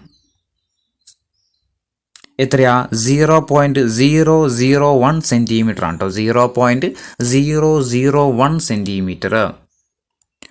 0.001 സെൻറ്റിമീറ്റർ ആണ് മേഘങ്ങളായിട്ട് രൂപം കൊള്ളുന്ന ജലകണികയുടെ വലിപ്പം എന്ന് പറയുന്നത്. ഇനി 31ാമത്തെ ചോദ്യം, ഉയർന്ന സംവഹന ഫലമായിട്ട് രൂപം കൊള്ളുന്ന തൂവൽ കെട്ടുപോലുള്ള മേഘങ്ങൾ ഏതാണ്? ഉയർന്ന സംവഹന പ്രവാഹ ഫലമായിട്ട് രൂപം കൊള്ളുന്ന തൂവൽ കെട്ടുപോലുള്ള മേഘങ്ങൾ ഏതാ? തൂവൽ കെട്ടുപോലെ കാണപ്പെടുന്ന മേഘങ്ങൾ അറിയപ്പെടുന്ന എന്താ? ക്യുമുലസ് ആണ് അല്ലേ? ഓപ്ഷൻ ഡി ക്യുമുലസ് ആണ്. 32, താഴ്ന്ന വിതാനത്തിൽ കാണുന്ന ഇരുണ്ട മേഘങ്ങൾ ഏതാണ്? താഴ്ന്ന വിതാനത്തിൽ കാണുന്ന ഇരുണ്ട മേഘങ്ങൾ ഏതാ? അത് നിംബസ് ആണ്. ഓപ്ഷൻ ബി നിംബസ് ആണ്. താഴ്ന്ന വിതാനത്തിൽ കാണുന്ന ഇരുണ്ട മേഘങ്ങളാണ് ഇത് നിംബസ്. 33ാമത്തെ ചോദ്യം, താഴ്ന്ന വിതാനങ്ങളിൽ കനത്ത പാളികളായിട്ട് കാണപ്പെടുന്ന മേഘങ്ങൾ ഏതാണ്? താഴ്ന്ന വിതാനങ്ങളിൽ കനത്ത പാളികളായിട്ട് കാണപ്പെടുന്ന മേഘങ്ങൾ ഏതാ? സ്ട്രാറ്റസ് ആണ്. Option C Stratus. താഴ്ന്ന വിതാനങ്ങളിൽ കനത്ത പാളികളായിട്ട് കാണപ്പെടുന്ന മേഘങ്ങളാണ് സ്ട്രാറ്റസ്. 34, തെളിഞ്ഞ ദിനാന്തരീക്ഷ സ്ഥിതിയിൽ വളരെ ഉയരങ്ങളിൽ നേർത്ത തൂവൽ കെട്ടുകൾ പോലെ കാണുന്ന മേഘങ്ങൾ ഏതാണ്? തെളിഞ്ഞ ദിനാന്തരീക്ഷ സ്ഥിതിയിൽ വളരെ ഉയരത്തിൽ നേർത്ത തൂവൽ കെട്ടുകൾ പോലെ കാണപ്പെടുന്നത് ഏതാ? സിറസ് ആണ്. ഓപ്ഷൻ ബി സിറസ് ആണ്. അപ്പോൾ 2 തൂവൽക്കെട്ടുകൾ പഠിച്ചിട്ടുണ്ട്. ഒന്ന്, തെളിഞ്ഞ ദിനാന്തരീക്ഷ സ്ഥിതിയിൽ വളരെ ഉയരത്തിൽ നേർത്ത തൂവൽക്കെട്ടുകൾ പോലെയാണെങ്കിൽ ഏതാ? അത് സിറസ്. നേർത്ത തൂവൽക്കെട്ടാണെങ്കിൽ അത് സിറസ് ആണ്. പിന്നെ ഉയർന്ന സംവഹന പ്രവാഹഫലമായിട്ട് കൊള്ളുന്ന തൂവൽക്കെട്ട് പോലുള്ള മേഘങ്ങളാണ് ഇത് ക്യുമുലസ് എന്ന് പറയുന്നത്. ഉയർന്ന സംവഹന പ്രവാഹഫലമായിട്ട് രൂപം കൊള്ളുന്ന തൂവൽക്കെട്ടുകൾ പോലുള്ള മേഘങ്ങളാണ് ഇത് ക്യുമുലസ്. തെളിഞ്ഞ ദിനാന്തരീക്ഷ സ്ഥിതിയിൽ വളരെ ഉയരങ്ങളിൽ നേർത്ത തൂവൽക്കെട്ടുകൾ പോലെ കാണപ്പെടുന്നതാണ് ഇത് സിറസ് എന്ന് പറയുന്നത്. 35ാമത്തെ ചോദ്യം, രാത്രികാലങ്ങളിൽ ഉപരിതല താപം 0 ഡിഗ്രി സെൽഷ്യസിന് താഴെയായിട്ട് കുറയുന്ന പ്രദേശങ്ങളിൽ തുഷാരത്തിന് പകരം നേർത്ത ഹിമകണങ്ങൾ രൂപം കൊള്ളുന്നു. ഇതാണ് ഡാഷ്. രാത്രികാലങ്ങളിൽ ഉപരിതല താപം 0 ഡിഗ്രി സെൽഷ്യസിന് താഴെയായിട്ട് കുറയുന്ന പ്രദേശങ്ങളിൽ തുഷാരത്തിന് പകരം നേർത്ത ഹിമകണങ്ങൾ രൂപം കൊള്ളുന്നുണ്ട്. ഇതിനെ പറയുന്ന പേരെന്താ? എന്താ? ഹിമമാണ്. Option D ഹിമമാണ്. 36ാമത്തെ ചോദ്യം, അന്തരീക്ഷത്തിലെ ജലകണങ്ങൾ അന്തരീക്ഷത്തിന്റെ താഴ്ന്ന വിതാനത്തിലുള്ള പൊടിപടലങ്ങളെ കേന്ദ്രീകരിച്ച് ഘനീകരണം നടക്കുമ്പോൾ രൂപം കൊള്ളുന്നതാണ് ഡാഷ്.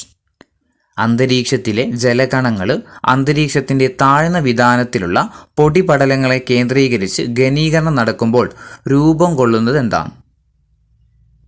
എന്താ? അതാണ് മൂടൽ മഞ്ഞ് എന്ന് പറയുന്നത്. ഓപ്ഷൻ സി മൂടൽ മഞ്ഞ്. അന്തരീക്ഷത്തിലെ ജലകണങ്ങൾ അന്തരീക്ഷത്തിന്റെ താഴ്ന്ന വിതാനത്തിലുള്ള പൊടിപടലങ്ങളെ കേന്ദ്രീകരിച്ച് ഘനീകരണം നടക്കുമ്പോൾ രൂപം കൊള്ളുന്നതാണ് ഇത് മൂടൽ മഞ്ഞ്. 37, അന്തരീക്ഷത്തിലെ നേർത്ത പൊടിപടലങ്ങളെ കേന്ദ്രീകരിച്ച് നീരാവി ഘനീഭവിച്ചുണ്ടാകുന്നതാണ് ഡാഷ്. അന്തരീക്ഷത്തിലെ നേർത്ത പൊടിപടലങ്ങളെ കേന്ദ്രീകരിച്ച് നീരാവി ഘനീഭവിച്ചുണ്ടാകുന്നത് ഏതാണ്? അതാണ് മേഘം. ഓപ്ഷൻ ബി മേഘമാണ്. എന്താ മേഘം? അന്തരീക്ഷത്തിലെ നേർത്ത പൊടിപടലങ്ങളെ കേന്ദ്രീകരിച്ച് നീരാവി ഘനീഭവിച്ചുണ്ടാകുന്നതാണ് ഇത് മേഘം എന്ന് പറയുന്നത്. 38ാമത്തെ ചോദ്യം, മൂടൽ മഞ്ഞിലുള്ള ദൂരക്കാഴ്ച 1 കിലോമീറ്റർ ദൂരത്തിലും കുറവാണെങ്കിൽ അത് അറിയപ്പെടുന്നത് എന്താണ്? മൂടൽ മഞ്ഞിലുള്ള ദൂരക്കാഴ്ച 1 കിലോമീറ്റർ ദൂരത്തിലും കുറവാണെങ്കിൽ അത് അറിയപ്പെടുന്നത് എന്താണ്? എന്താ? അതാണ് കനത്ത മൂടൽ മഞ്ഞ്. കനത്ത മൂടൽ മഞ്ഞ്. 39ാമത്തെ ചോദ്യം, മൂടൽ മഞ്ഞിനുള്ള ദൂരക്കാഴ്ച 1 കിലോമീറ്റർ ദൂരത്തിലും അധികമാണെങ്കിൽ 1 കിലോമീറ്റർ ദൂരത്തിലും അധികമാണെങ്കിൽ അതറിയപ്പെടുന്നത് എന്താണ്? മൂടൽ മഞ്ഞിലുള്ള ദൂരക്കാഴ്ച 1 കിലോമീറ്റർ ദൂരത്തിലും അധികമാണെങ്കിൽ അതറിയപ്പെടുന്നത്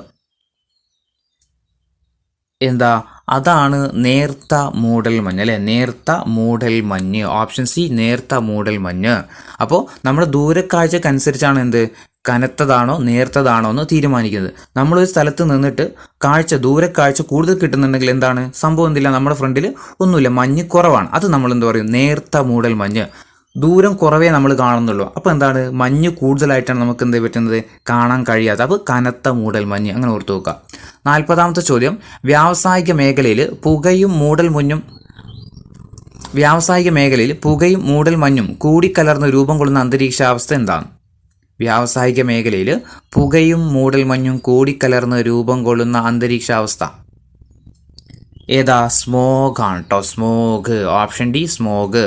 41ാമത്തെ ചോദ്യം, വെറ്റ് ആൻഡ് ഡ്രൈ ബൾബ് തെർമോമീറ്ററിലെ തെർമോമീറ്ററുകളുടെ എണ്ണം എത്രയാണ്? വൈറ്റ് അല്ല, വെറ്റാണ്. വെറ്റ് ആൻഡ് ഡ്രൈ ബൾബ് തെർമോമീറ്ററിലെ തെർമോമീറ്ററുകളുടെ എണ്ണം എത്രയാണ്? 2 കേട്ടോ, 2. Option C 2. Wet and dry bulb തെർമോമീറ്ററിലെ തെർമോമീറ്ററുകളുടെ എണ്ണം 2 എണ്ണമാണുള്ളത്. എന്താ ഈ wet and dry bulb thermometer എന്ന് പറഞ്ഞു കഴിഞ്ഞാൽ, അതായത് പേരിലുള്ള പോലെ തന്നെ ഒന്ന് വെറ്റ് ഒന്ന് ഡ്രൈ, അങ്ങനെ 2 തെർമോമീറ്ററാണ്. അതായത് ഇതിൽ 2 തെർമോമീറ്ററുകൾ ഉണ്ടാവും. ഒന്ന് സാധാരണ അന്തരീക്ഷ താപനില രേഖപ്പെടുത്താൻ വേണ്ടിയിട്ട്, മറ്റൊന്ന് എന്തിനാന്ന് വെച്ച് കഴിഞ്ഞാൽ, അതായത് തെർമോമീറ്ററിൽ എന്തുണ്ടാവും? ഒരു ബൾബ് ഉണ്ടാവും. ആ ബൾബ് എന്ത് ചെയ്യുമെന്ന് അറിയോ? ഒരു മസ്ലിൻ തുണി കൊണ്ട് നമ്മൾ പൊതിഞ്ഞു വെക്കും. എന്നിട്ട് എന്ത് ചെയ്യും? അത് ഫുൾ ടൈം നമ്മൾ എന്ത് ചെയ്യും? നനച്ചുകൊണ്ടേയിരിക്കും. ഈ തുണി എന്ത് ചെയ്യും? ഫുൾ ടൈം നമ്മൾ നനച്ചുകൊണ്ടിരിക്കും. അതുകൊണ്ടാണ് ഇതിന് എന്തെന്ന് പറയുന്നത്? വെറ്റ് ബൾബ് തെർമോമീറ്റർ എന്ന് പറയുന്നത്. ഓക്കെ, മനസ്സിലായോ? ഇന്ന് ഫുൾ ടൈം നനച്ചിരിക്കുന്നത് കൊണ്ടാണ് അത് വെറ്റ് ബൾബ് തെർമോമീറ്റർ എന്ന് പറയുന്നത്. ഇത് ഫുൾ ടൈം നനച്ചിരിക്കുന്നത് കൊണ്ട് തന്നെ എന്ത് ചെയ്യുന്ന അറിയോ? അന്തരീക്ഷത്തിലെ കുറഞ്ഞ താപം മാത്രമേ എന്ത് ചെയ്യുള്ളൂ? അത് രേഖപ്പെടുത്തുള്ളൂ. ഓക്കെ, ഫുൾ ടൈം നനഞ്ഞിരിക്കുന്നത് കൊണ്ട് തന്നെ ഈ തെർമോമീറ്റർ എന്താ ചെയ്യുക? സാധാരണ താപനിലയേക്കാൾ കുറഞ്ഞ താപനിലയായിരിക്കും ഇത് രേഖപ്പെടുത്തുക. അപ്പോൾ ഈ 2 തെർമോമീറ്ററും അപ്പം നമ്മൾ പറഞ്ഞു ഇതിൽ 2 തെർമോമീറ്റർ ഉണ്ട്. ഒന്നിൽ എന്ത് ചെയ്യുന്നുള്ളൂ? നമ്മൾ ബൾബ് ഒരു തുണി കൊണ്ട് പൊതിഞ്ഞിട്ട് അത് നമ്മൾ ഫുൾ ടൈം എന്ത് ചെയ്യാണ്? നനച്ചുകൊണ്ടിരിക്കുകയാണ്. അതുകൊണ്ടാണ് അത് വെറ്റ് ബൾബ് തെർമോമീറ്റർ എന്ന് പറയുന്നത്. ഓക്കെ, മറ്റേത് ഡ്രൈ ആണ്. അപ്പോൾ ഈ 2 തെർമോമീറ്ററിൽ എന്തായിരിക്കും? താപനിലയിൽ എന്താവും? വ്യത്യാസം ഉണ്ടാവും അല്ലേ? അപ്പോൾ ഈ വ്യത്യാസത്തെ അടിസ്ഥാനപ്പെടുത്തിയിട്ടാണ് ആപേക്ഷിക ആർദ്രത കണക്കാക്കുന്നത്. അപ്പോൾ അതിന് വേണ്ടിയിട്ടാണ് ഇത് wet and dry bulb thermometer ഉപയോഗിക്കുന്നത്. അപ്പം വെറ്റ് ആൻഡ് ഡ്രൈ ബൾബ് തെർമോമീറ്ററുകളുടെ എണ്ണം ചോദിച്ചു കഴിഞ്ഞാൽ 2 എണ്ണമാണ്. നമ്മൾ പറയുന്നത് പോലെ തന്നെ ഒന്ന് വെറ്റായിരിക്കും, ഒന്ന് ഡ്രൈ ആയിരിക്കും. ഈ വെറ്റാകുന്നത് കൊണ്ടാണ് അത് വെറ്റ് ബൾബ് തെർമോമീറ്റർ എന്ന് പറയുന്നത്. ഇനി 42ാമത്തെ ചോദ്യം. പ്രഭാതങ്ങളിൽ പുൽക്കൊടികളിലും ഇലകളിലും മറ്റും തണുത്ത പ്രതലങ്ങളിലും ജലത്തുള്ളികൾ പറ്റിപ്പിടിച്ചിരിക്കുന്നതാണ് ഡാഷ്. പ്രഭാതങ്ങളിൽ പുൽക്കൊടികളിലും ഇലകളിലും മറ്റും തണുത്ത പ്രതലങ്ങളിലും ജലത്തുള്ളികൾ പറ്റിപ്പിടിച്ചിരിക്കുന്നതാണ് ഡാഷ്. എന്താ? തുഷാരമാണ്. Option D തുഷാരം.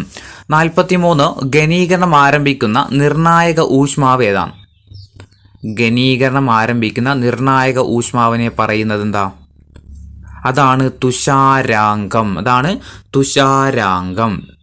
ഘനീകരണം ആരംഭിക്കുന്ന നിർണായക ഊഷ്മാവിനെ പറയുന്നതാണ് തുഷാരാങ്കം.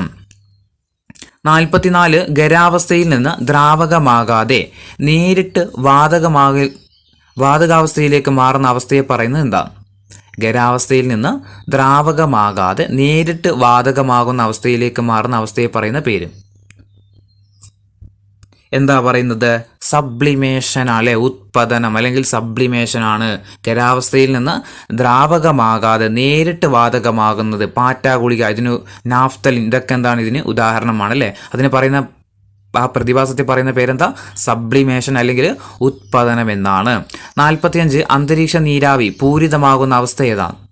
അന്തരീക്ഷ നീരാവി പൂരിതമാകുന്ന അവസ്ഥ ഏതാ? പൂരിതാവസ്ഥ എന്നല്ലേ, പൂരിതാവസ്ഥ എന്ന് തന്നെയാണ് അറിയപ്പെടുന്നത്. അന്തരീക്ഷ നീരാവി പൂരിതമാകുന്ന അവസ്ഥയാണ് ഇത്, പൂരിതാവസ്ഥ. 46 ആപേക്ഷിക ആർദ്രത കണക്കാക്കാൻ ഉപയോഗിക്കുന്ന ഉപകരണം ഏതാണ്? ആപേക്ഷിക ആർദ്രത കണക്കാക്കാൻ ഉപയോഗിക്കുന്ന ഉപകരണം ഏതാ? നമ്മൾ പറഞ്ഞു ഏതായിരുന്നു? Wet and dry bulb thermometer ആണ്. Wet and dry bulb thermometer ആണ്. 47 കര തണുക്കുമ്പോൾ വായുവിൻ്റെ നീക്കമുണ്ടാകുന്നത് എവിടെ നിന്ന് എവിടേക്കാണ്? കര തണുക്കുമ്പോൾ വായുവിൻ്റെ നീക്കമുണ്ടാകുന്നത് എവിടെ നിന്ന് എവിടേക്കാണ്? എവിടേക്കായിരിക്കും? കരയിൽ നിന്ന് കടലിലേക്കായിരിക്കും. ഓപ്ഷൻ സി ആണ്, കരയിൽ നിന്ന് കടലിലേക്കാണ്. 48ാമത്തെ ചോദ്യം. കര ചൂടാകുമ്പോൾ വായുവിൻ്റെ നീക്കമുണ്ടാകുന്നത് എവിടെ നിന്ന് എവിടേക്കാണ്? കര ചൂടാകുമ്പോൾ വായുവിൻ്റെ നീക്കമുണ്ടാകുന്നത് എവിടെ നിന്ന് എവിടേക്കാണ്? കടലിൽ നിന്ന് കരയിലേക്കാണ്. 49 23.5 ഡിഗ്രി നോർത്ത് അക്ഷാംശരേഖ അറിയപ്പെടുന്നത് എന്താണ്? 23.5 ഡിഗ്രി നോർത്ത് അക്ഷാംശരേഖ അറിയപ്പെടുന്നത് എന്താ ഉത്തരായന രേഖ എന്നാണ്. ഓപ്ഷൻ ഡി ഉത്തരായന രേഖ എന്നാണ്. 53ാമത്തെ ചോദ്യം 23.5 ഡിഗ്രി സൗത്ത് അക്ഷാംശ രേഖ അറിയപ്പെടുന്നത് എന്താണ്? 23.5 ഡിഗ്രി സൗത്ത് അക്ഷാംശ രേഖ അറിയപ്പെടുന്നത് എന്താണ്? എന്താ ദക്ഷിണായന രേഖയാണ് അല്ലെ, ദക്ഷിണായന രേഖയാണ്. ഓപ്ഷൻ എ ദക്ഷിണായന രേഖ. 51 66.5 ഡിഗ്രി നോർത്ത് അക്ഷാംശ രേഖ അറിയപ്പെടുന്നത് എന്താണ്? 66.5 ഡിഗ്രി നോർത്ത് അക്ഷാംശ രേഖ അറിയപ്പെടുന്നത് എന്താ? ആർട്ടിക് വൃത്തമാണ്. ആർട്ടിക് വൃത്തം. ഓപ്ഷൻ ബി ആർട്ടിക് വൃത്തം. 66.5 ഡിഗ്രി നോർത്ത് അക്ഷാംശം എന്താ? ആർട്ടിക് വൃത്തമാണ്. 52 66.5 ഡിഗ്രി സൗത്ത് അക്ഷാംശം അറിയപ്പെടുന്നത് എന്താണ്? 66.5 ഡിഗ്രി സൗത്ത് അക്ഷാംശം അറിയപ്പെടുന്നത് എന്താ? അന്റാർട്ടിക് വൃത്തമാണ്. അന്റാർട്ടിക് വൃത്തം എന്നാണ്. 53 90 ഡിഗ്രി നോർത്ത് അക്ഷാംശം അറിയപ്പെടുന്നത് എന്താ? 90 ഡിഗ്രി നോർത്ത് അക്ഷാംശം അറിയപ്പെടുന്നത് എന്താ? ഉത്തര ധ്രുവമാണ്. ഉത്തര ധ്രുവമാണ്. 54 90 ഡിഗ്രി സൗത്ത് അക്ഷാംശ രേഖ അറിയപ്പെടുന്നത് എന്താണ്? 90 ഡിഗ്രി സൗത്ത് അക്ഷാംശ രേഖ അറിയപ്പെടുന്നത് എന്താ? ദക്ഷിണ ധ്രുവമാണ്. ഓപ്ഷൻ ബി ദക്ഷിണ ധ്രുവം എന്നാണ്. 55ാമത്തെ ചോദ്യം 0 ഡിഗ്രി അക്ഷാംശ രേഖ അറിയപ്പെടുന്നത് എന്താ? 0 ഡിഗ്രി അക്ഷാംശ രേഖ എന്ത് പേരില? ഭൂമധ്യരേഖ എന്ന പേരിലാണ് അല്ലെ, ഭൂമധ്യരേഖ. 56 അന്തരീക്ഷ പ്രതിഭാസങ്ങളെ പ്രധാനമായിട്ടും സ്വാധീനിക്കുന്ന ഘടകം ഏതാണ്? താഴെ തന്നിരിക്കുന്നതിൽ അന്തരീക്ഷ പ്രതിഭാസങ്ങളെ പ്രധാനമായിട്ടും സ്വാധീനിക്കുന്ന ഘടകം ഏതാ? അന്തരീക്ഷത്തിലെ ജലാംശമാണ്. ഓപ്ഷൻ എ അന്തരീക്ഷത്തിലെ ജലാംശമാണ്. 57 ഉയരം കൂടുന്തോറും താപനില കുറഞ്ഞു വരുന്ന പ്രക്രിയ അറിയപ്പെടുന്നത് എന്താണ്? ഉയരം കൂടുന്തോറും താപനില കുറഞ്ഞു വരുന്ന പ്രക്രിയ അറിയപ്പെടുന്നത് എന്താ അറിയപ്പെടുന്നത്? ക്രമമായ താപനഷ്ട നിരക്കാണ് കേട്ടോ. ക്രമമായ താപനഷ്ട നിരക്ക്. 58 വായുവിൽ അടങ്ങിയിരിക്കുന്ന നീരാവിയുടെ യഥാർത്ഥ അളവിനെ പറയുന്ന പേര്. വായുവിൽ അടങ്ങിയിരിക്കുന്ന നീരാവിയുടെ യഥാർത്ഥ അളവിനെ പറയുന്നത് എന്താ? കേവല ആർദ്രതയാണ്. ഓപ്ഷൻ ബി കേവല ആർദ്രത എന്നാണ്. 59 കേവല ആർദ്രതയുടെ ഏകകം എന്താണ്? കേവല ആർദ്രതയുടെ ഏകകം എന്താ? ഗ്രാം പെർ മീറ്റർ ക്യൂബ് ആണ്. Gram per metre cube. 80 അന്തരീക്ഷത്തിലെ ജലാംശത്തെ ഡാഷ് എന്ന് പറയുന്നു. അന്തരീക്ഷത്തിലെ ജലാംശത്തെ ഡാഷ് എന്ന് പറയുന്നു. എന്താ പറയുന്നത്?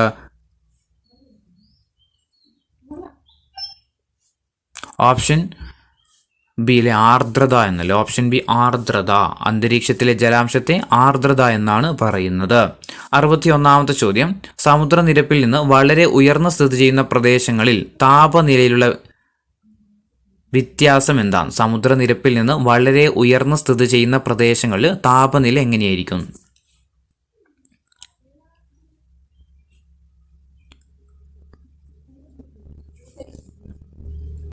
എങ്ങനെയായിരിക്കും? കുറവായിരിക്കും അല്ലെ. ഓപ്ഷൻ ബി കുറവാണ്. 62ാമത്തെ ചോദ്യം അന്തരീക്ഷ താപനില താഴ്ത്തുന്ന കാറ്റുകൾ ഏതാണ്? അന്തരീക്ഷത്തിലെ താപനില താഴ്ത്തുന്ന കാറ്റുകളാണ് ഏതാ? ശീതക്കാറ്റുകൾ. Option B ശീതക്കാറ്റുകൾ. 63 അന്തരീക്ഷ താപനില ഉയർത്തുന്ന കാറ്റുകൾ ഏതാണ്? അന്തരീക്ഷ താപനില ഉയർത്തുന്ന കാറ്റുകൾ ഏതാണ്? ഏതായിരിക്കും അന്തരീക്ഷ താപനില ഉയർത്തുന്ന കാറ്റുകൾ? ആയിരിക്കും ഉഷ്ണകാറ്റുകൾ. ഉഷ്ണകാറ്റുകളായിരിക്കും. Option C ഉഷ്ണകാറ്റുകളാണ്. 64ാമത്തെ ചോദ്യം സൗരോർജ്ജം ഏറ്റവും കൂടുതൽ ലഭിക്കുന്ന മേഖല ഏതാണ്? സൗരോർജ്ജം ഏറ്റവും കൂടുതൽ ലഭിക്കുന്ന മേഖല എവിടെയായിരിക്കും? ഉഷ്ണമേഖലയിലാണ്. Option C ഉഷ്ണമേഖല. 65ാമത്തെ ചോദ്യം ഉഷ്ണമേഖലയിൽ ഊർജം കൂടുതൽ ലഭിക്കുന്നതിന് കാരണം സൗരവികിരണങ്ങൾ ഡാഷ് പതിക്കുന്നതാണ്. ഉഷ്ണമേഖലയിൽ ഊർജം കൂടുതൽ ലഭിക്കുന്നതിന് കാരണം സൗരവികിരണങ്ങൾ ഡാഷ് ആയിട്ട് പതിക്കുന്നത് കൊണ്ടാണ്. എന്തായിട്ടാ? ലംബമായിട്ട് പതിക്കുന്നത് കൊണ്ടാണ്. 66ാമത്തെ ചോദ്യം സമുദ്രനിരപ്പിൽ ഒരേ അന്തരീക്ഷ താപനിലയിലുള്ള പ്രദേശങ്ങളെ യോജിപ്പിച്ചുകൊണ്ട് വരക്കുന്ന സാങ്കല്പിക രേഖ ഏതാണ്? സമുദ്രനിരപ്പിൽ ഒരേ അന്തരീക്ഷ താപനിലയുള്ള പ്രദേശങ്ങളെ യോജിപ്പിച്ചുകൊണ്ട് വരക്കുന്ന സാങ്കല്പിക രേഖ ഏതാ? സമതാപരേഖയാണ്. സമതാപരേഖ. 67 മിനിമം തെർമോമീറ്ററിന്റെ മുകളിൽ നിറച്ചിരിക്കുന്ന ദ്രാവകം ഏതാണ്? മിനിമം തെർമോമീറ്ററിന്റെ മുകളിൽ നിറച്ചിരിക്കുന്ന ദ്രാവകം ഏതാണ്? ഏതാ? ആൽക്കഹോൾ ആയിരിക്കും. Option D alcohol. 68 മാക്സിമം തെർമോമീറ്ററിന്റെ മുകളിൽ നിറച്ചിരിക്കുന്ന ദ്രാവകം ഏതാ? മാക്സിമം തെർമോമീറ്ററിന്റെ മുകളിൽ നിറച്ചിരിക്കുന്ന ദ്രാവകം ഏതാ? മെർക്കുറി ആയിരിക്കും. Option A മെർക്കുറിയാണ്. 69 ഒരു ദിവസത്തെ കൂടിയ താപനിലയും കുറഞ്ഞ താപനിലയും അളക്കാനുള്ള ഉപകരണം ഏതാ? ഒരു ദിവസത്തെ കൂടിയ താപനിലയും കുറഞ്ഞ താപനിലയും അളക്കാനുള്ള ഉപകരണം ഏതാ? മാക്സിമം മിനിമം തെർമോമീറ്റർ ആണ്. Option B maximum minimum thermometer. 70ാമത്തെ ചോദ്യം അന്തരീക്ഷത്തിലെ താപത്തിന്റെ തീവ്രതയുടെ അളവ് ഏതായിരിക്കും? അന്തരീക്ഷത്തിലെ താപത്തിന്റെ തീവ്രതയുടെ അളവ് ഏതാ? താപനിലയാണ്. ഓപ്ഷൻ എ താപനില. അന്തരീക്ഷത്തിലെ താപത്തിന്റെ തീവ്രതയുടെ അളവാണ് ഏത്? താപനില. 71 ഒരു ദിവസത്തെ കൂടിയ താപനിലയും കുറഞ്ഞ താപനിലയും തമ്മിലുള്ള വ്യത്യാസമാണ് ഡാഷ്. ഒരു ദിവസത്തെ കൂടിയ താപനിലയും കുറഞ്ഞ താപനിലയും തമ്മിലുള്ള വ്യത്യാസം ഏതാ? ദൈനിക താപാന്തരമാണ് അല്ലേ? ദൈനിക താപാന്തരം. 72 ഒരു ദിവസത്തെ ശരാശരി താപനില എന്നറിയപ്പെടുന്നത് എന്താണ്? ഒരു ദിവസത്തെ ശരാശരി താപനില അറിയപ്പെടുന്നത് എന്താ? ദൈനിക ശരാശരി താപനിലയാണ്. ദൈനിക ശരാശരി താപനില.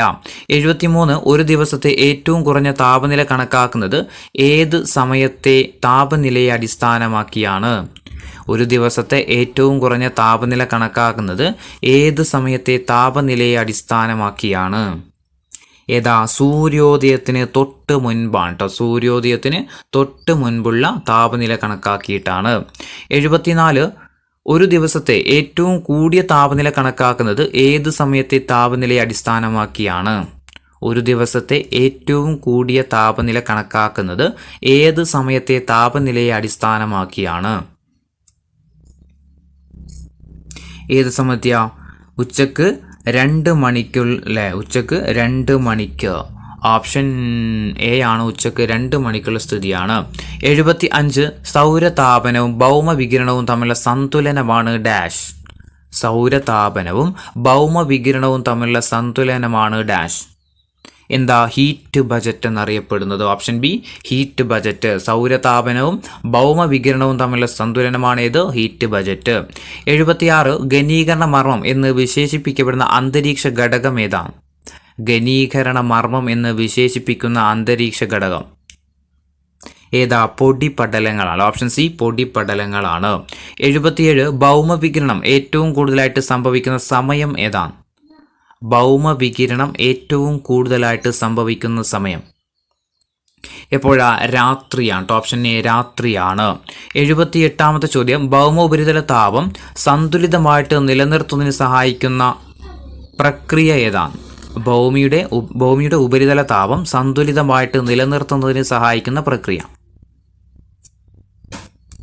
ഏതാ? ഹീറ്റ് ബജറ്റ് ആണ് കേട്ടോ. Heat budget. Option B heat budget. 79 അന്തരീക്ഷത്തെ ചൂടുപിടിപ്പിക്കുന്ന പ്രക്രിയ ഏതാണ്? അന്തരീക്ഷത്തെ ചൂടുപിടിപ്പിക്കുന്ന പ്രക്രിയ ഏതാ? ഭൗമവികിരണമാണ്. അന്തരീക്ഷത്തെ ചൂടുപിടിക്കുന്ന പ്രക്രിയ ഏതാ? ഭൗമവികിരണമാണ്. 80ാമത്തെ ചോദ്യം ഹ്രസ്വതരംഗങ്ങളായി സൗരോർജ്ജം ഭൂമിയിലേക്കുന്ന പ്രതിഭാസം ഏതാണ്? ഹ്രസ്വതരംഗങ്ങളായിട്ട് സൗരോർജ്ജം ഭൂമിയിലേക്ക് എത്തുന്ന പ്രതിഭാസം ഏതാ? സൗരവികിരണമാണ്. Option A സൗരവികിരണമാണ്. 81 താഴെ പറയുന്നവയിൽ അന്തരീക്ഷത്തിൽ നടക്കുന്ന താപവ്യാപന പ്രക്രിയയിൽ ഉൾപ്പെടാത്തത് ഏതാണ്? താഴെ പറയുന്നതിൽ അന്തരീക്ഷത്തിൽ നടക്കുന്ന താപവ്യാപന പ്രക്രിയയിൽ ഉൾപ്പെടാത്തത് ഏതാണ്? 1 താപചാലനം, 2 സംവഹനം, 3 സൗരവികിരണം, 4 താപചാലനവും സംവഹനവും. ഏതാ ഇതിൽ ഉൾപ്പെടാത്തത്? അന്തരീക്ഷത്തിൽ നടക്കുന്ന താപവ്യാപന പ്രക്രിയയിൽ ഉൾപ്പെടാത്തത് ഏതാ? സൗരവികിരണം അല്ല. ഓപ്ഷൻ ഡി 3 മാത്രമാണ് അല്ലേ. സൗരവികിരണം എന്തല്ല? താപവ്യാപന പ്രക്രിയയിൽ ഉൾപ്പെടുന്നില്ല. 82ാമത്തെ ചോദ്യം ഭൗമ ഉപരിതലത്തോട് ചേർന്നുള്ള അന്തരീക്ഷ ഭാഗത്തേക്ക് താപം പകരുന്ന അവസ്ഥ ഏതാണ്? ഭൂമിയുടെ ഉപരിതലത്തോട് ചേർന്നുള്ള അന്തരീക്ഷ ഭാഗത്തേക്ക് താപം പകരുന്ന അവസ്ഥ ഏതാ? താപചാലനമാണ്. Option D താപചാലനം. 83 ഏതുതരം തരംഗങ്ങളെയാണ് സൗരോർജ്ജം ഭൂമിയിലേക്ക് എത്തിക്കുന്നത്? ഏതുതരം തരംഗങ്ങളായാണ് സൗരോർജ്ജം ഭൂമിയിലെത്തുന്നത്? ഏതായിട്ടാ? ഹ്രസ്വതരംഗങ്ങളായിട്ടാണ്. Option B ഹ്രസ്വതരംഗങ്ങളായിട്ടാണ്. ഇനി 84ാമത്തെ ചോദ്യം, അന്തരീക്ഷത്തിലെ ചൂടുവായു വികസിച്ച് മുകളിലേക്ക് ഉയരുന്ന പ്രതിഭാസം ഏതാണ്? അന്തരീക്ഷത്തിലെ ചൂട് പിടിച്ച വായു വികസിച്ചിട്ട് മുകളിലേക്ക് ഉയരുന്ന പ്രതിഭാസം ഏതാ? സംവഹനമാണ്. ഓപ്ഷൻ ഡി സംവഹനം. അന്തരീക്ഷത്തിലെ ചൂട് പിടിച്ച വായു വികസിച്ചിട്ട് മുകളിലേക്ക് ഉയരുന്ന പ്രതിഭാസമാണ് ഏത്? സംവഹനം. 85ാമത്തെ ചോദ്യം, ഭൂമിയിലെ മുഖ്യ ഊർജ്ജ സ്രോതസ് ഏതാണ്? ഭൂമിയിലെ മുഖ്യ ഊർജ്ജ സ്രോതസ് ഏതാ? സൂര്യനാണ്. 86, ഉയരം കൂടുന്തോറും വാതകങ്ങളുടെ അളവിലുണ്ടാകുന്ന മാറ്റം എന്താണ്? ഉയരം കൂടുന്തോറും വാതകങ്ങളുടെ അളവിലുണ്ടാകുന്ന മാറ്റം എന്താ ചെയ്യുന്നത്? കുറയുകയാണ് ചെയ്യുന്നത്. ഓപ്ഷൻ ഡി കുറയുന്നു. 87, അന്തരീക്ഷത്തിലെ ജലം നീരാവിയായിട്ട് മാറുന്ന പ്രതിഭാസം ഏതാണ്? അന്തരീക്ഷത്തിലെ ജലം നീരാവിയായിട്ട് മാറുന്ന പ്രതിഭാസം ഏതാ? ബാഷ്പീകരണമാണ്. 88ാമത്തെ ചോദ്യം, സൂര്യന് അഭിമുഖമായ ഭൗമ ഉപരിതലം ചൂടുപിടിക്കാൻ കാരണമായ പ്രതിഭാസം ഏതാണ്? സൂര്യന് അഭിമുഖമായ ഭൗമ ഉപരിതലം ചൂടുപിടിക്കാൻ കാരണമായ പ്രതിഭാസം ഏതാ? സൗരവികിരണമാണ്. ഓപ്ഷൻ ഡി സൗരവികിരണം. സൂര്യന് അഭിമുഖമായ ഭൗമോപരിതലം ചൂടുപിടിക്കാൻ കാരണമായ പ്രതിഭാസമാണേത്? സൗരവികിരണം. 89ാമത്തെ ചോദ്യം, തെറ്റായ പ്രസ്താവന കണ്ടെത്താൻ വേണ്ടിയിട്ടാണ്. തെറ്റായതാണ് വേണ്ടത്. 1, ഭൗമ ഉപരിതലത്തിലെ ഏറ്റവും ആഴം കൂടിയ ഭാഗമാണ് ചാലഞ്ചർ ഗർത്തം. 2, സംയോജക സീമകളിൽ ഫലകങ്ങൾ തമ്മിലുള്ള സാന്ദ്രത വ്യത്യാസമുണ്ടെങ്കിൽ സാന്ദ്രത കൂടിയ ഫലകത്തിനടിയിലേക്ക് സാന്ദ്രത കുറഞ്ഞ ഫലകം ആണ്ടുപോകുന്നു. 3, സാന്ദ്രത കുറഞ്ഞ ഫലകം കൂടിയ ഫലകത്തിനടിയിലേക്ക് ആണ്ടുപോകുന്ന മേഖലകളിൽ നിമഞ്ജന മേഖലകൾ രൂപം കൊള്ളുന്നു. 4, നിമഞ്ജന മേഖലകളിൽ രൂപം കൊണ്ടിട്ടുള്ള സമുദ്രാഗർത്തങ്ങൾക്ക് ഉദാഹരണമാണ് ചലഞ്ചർ ഗർത്തം. ഇതിൽ തെറ്റായ പ്രസ്താവന ഏതാണെന്ന് കണ്ടെത്താം. അപ്പം ഇതിൽ തെറ്റായ പ്രസ്താവനകൾ ഓപ്ഷൻ ബി ആട്ടോ. 2ഉം 3ഉമാണ്. നിങ്ങൾ അപ്പോൾ തെറ്റായ പ്രസ്താവന 2ഉം 3 ഏതൊക്കെയാണ്? 1, സംയോജക സീമകളിൽ ഫലകങ്ങൾ തമ്മിൽ സാന്ദ്രത വ്യത്യാസമുണ്ടെങ്കിൽ സാന്ദ്രത കൂടിയ ഫലകത്തിനടിയിലേക്ക് സാന്ദ്രത കുറഞ്ഞ ഫലകം ആണ്ടുപോകുന്നു. അപ്പോൾ അവിടെയാണ് തെറ്റെന്താ? സംയോജന സീമകളിൽ സാന്ദ്രത കൂടിയ ഫലകം സാന്ദ്രത കുറഞ്ഞ ഫലകത്തിനടിയിലേക്കാണ് ആഴ്ന്നു പോകുന്നത് കേട്ടോ. സംയോജക സീമകളിൽ സാന്ദ്രത കൂടിയ ഫലകം സാന്ദ്രത കുറഞ്ഞ ഫലകത്തിനടിയിലേക്ക് ആണ്ടുപോകുന്നു. ഏതാ അപ്പോൾ ആണ്ടുപോകുന്നത്? സാന്ദ്രത കൂടിയ ഫലകമാണ് ആണ്ടുപോകുന്നത്. അപ്പം ഈ മേഖലകളെയാണ് എന്തെന്ന് പറയുന്നത്?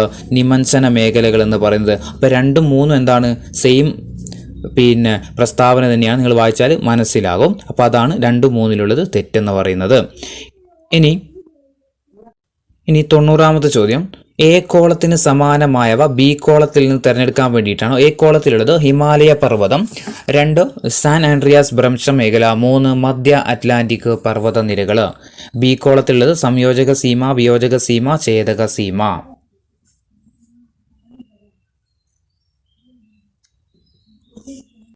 ഒന്നാമത്തെ എന്താ? ഹിമാലയ പർവ്വതം അല്ലേ? ഹിമാലയ പർവ്വതം എന്തിനു ഉദാഹരണ?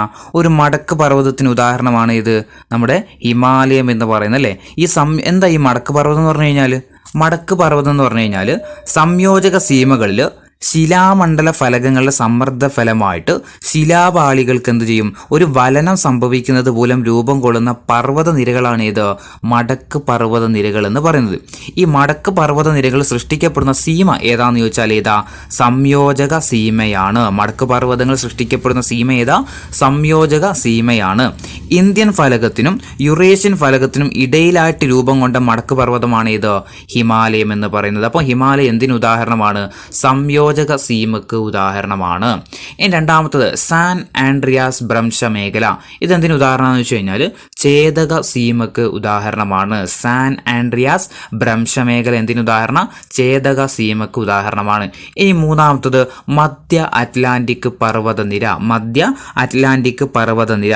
ഈ മധ്യ അറ്റ്ലാന്റിക് പർവ്വതനിര എന്ന് പറഞ്ഞു കഴിഞ്ഞാൽ ഈ ആഫ്രിക്കൻ ഫലകത്തിൻ്റെയും അതുപോലെ തെക്കേ അമേരിക്കൻ ഫലകത്തിൻ്റെയും വിയോജനത്തിൻ്റെ ഫലമായിട്ട് അറ്റ്ലാന്റിക് സമുദ്രത്തിൽ ഏകദേശം 14,000 കിലോമീറ്റർ നീളത്തിൽ തെക്ക് വടക്ക് ദിശയിൽ രൂപം കൊണ്ട പർവ്വതനിരയാണ് ഇത് മധ്യ അറ്റ്ലാന്റിക് പർവ്വതനിര. അപ്പോൾ ഇവിടെ നോക്കേണ്ടത് ആഫ്രിക്കൻ ഫലകത്തിൻ്റെയും തെക്കേ അമേരിക്കൻ ഫലകത്തിൻ്റെയും വിയോജനത്തിൻ്റെ ഫലമായിട്ടാണ് രൂപം കൊണ്ടതാണ് ഇത് മധ്യ അറ്റ്ലാന്റിക് പർവ്വതനിര. അപ്പോൾ മധ്യ അറ്റ്ലാന്റിക് പർവ്വതം എന്തിന് ഉദാഹരണം? വിയോജക സീമക്ക് ഉദാഹരണമാണ്. അപ്പോൾ 1 A ആണ്, 2 C ആണ്. 1 A, 2 C, 3 B ആണ്. ഓപ്ഷൻ ബി ആണ് ആൻസർ. 91ാമത്തെ ചോദ്യം, സംയോജക സീമകളുമായി ബന്ധപ്പെട്ടിട്ട് ശരിയായവ കണ്ടെത്തുക. സംയോജക സീമകളുമായി ബന്ധപ്പെട്ടിട്ട് ശരിയായ പ്രസ്താവന: 1 പരസ്പരം അടുക്കുന്നു, 2 മടക്കു പർവ്വതങ്ങൾ രൂപം കൊള്ളുന്നു, 3 ഫലകാതിരുകൾ രൂപം കൊള്ളുന്നു, 4 സമുദ്രാന്ത ഗർത്തങ്ങൾ രൂപം കൊള്ളുന്നു. ഇതിൽ സംയോജക സീമകളുമായി ബന്ധപ്പെട്ടിട്ട് ശരിയായ പ്രസ്താവനകൾ ഏതൊക്കെയാണെന്ന് കണ്ടെത്താം. ഏതൊക്കെയാ? 1 പരസ്പരം അടുക്കുന്നു, സംയോജക സീമയുമായി ബന്ധപ്പെട്ടതാണ്. മടക്കു പർവ്വതങ്ങൾ രൂപം കൊള്ളുന്നുണ്ട്, ഫലകാതിരുകൾ രൂപം കൊള്ളുന്നുണ്ട്, സമുദ്രഗർത്തങ്ങൾ രൂപം കൊള്ളുന്നുണ്ട്. എന്തൊക്കെയാ? 4 എന്താണ്? ശരിയായ പ്രസ്താവനകൾ തന്നെയാണ്. ഇനി 92ാമത്തെ ചോദ്യം തെറ്റായ പ്രസ്താവന കണ്ടെത്താൻ വേണ്ടിയിട്ടാണ്. ഒന്നാമത്തത്, വിയോജക സീമകളിൽ സമുദ്രാന്ത പർവ്വതങ്ങളുടെ രൂപീകരണം നടക്കുന്നുണ്ട്. 2 ഛേദക സീമകളിൽ ഭ്രംശ മേഖലകൾ രൂപം കൊള്ളുന്നു. 3 സംയോജക സീമകളിൽ സമുദ്രാന്ത ഗർത്തങ്ങൾ രൂപം കൊള്ളുന്നു. 4 വിയോജക സീമകളിൽ മടക്ക് പർവ്വതങ്ങൾ രൂപം കൊള്ളുന്നു. ഇതിൽ തെറ്റായ പ്രസ്താവന ഏതാന്ന് കണ്ടെത്താം.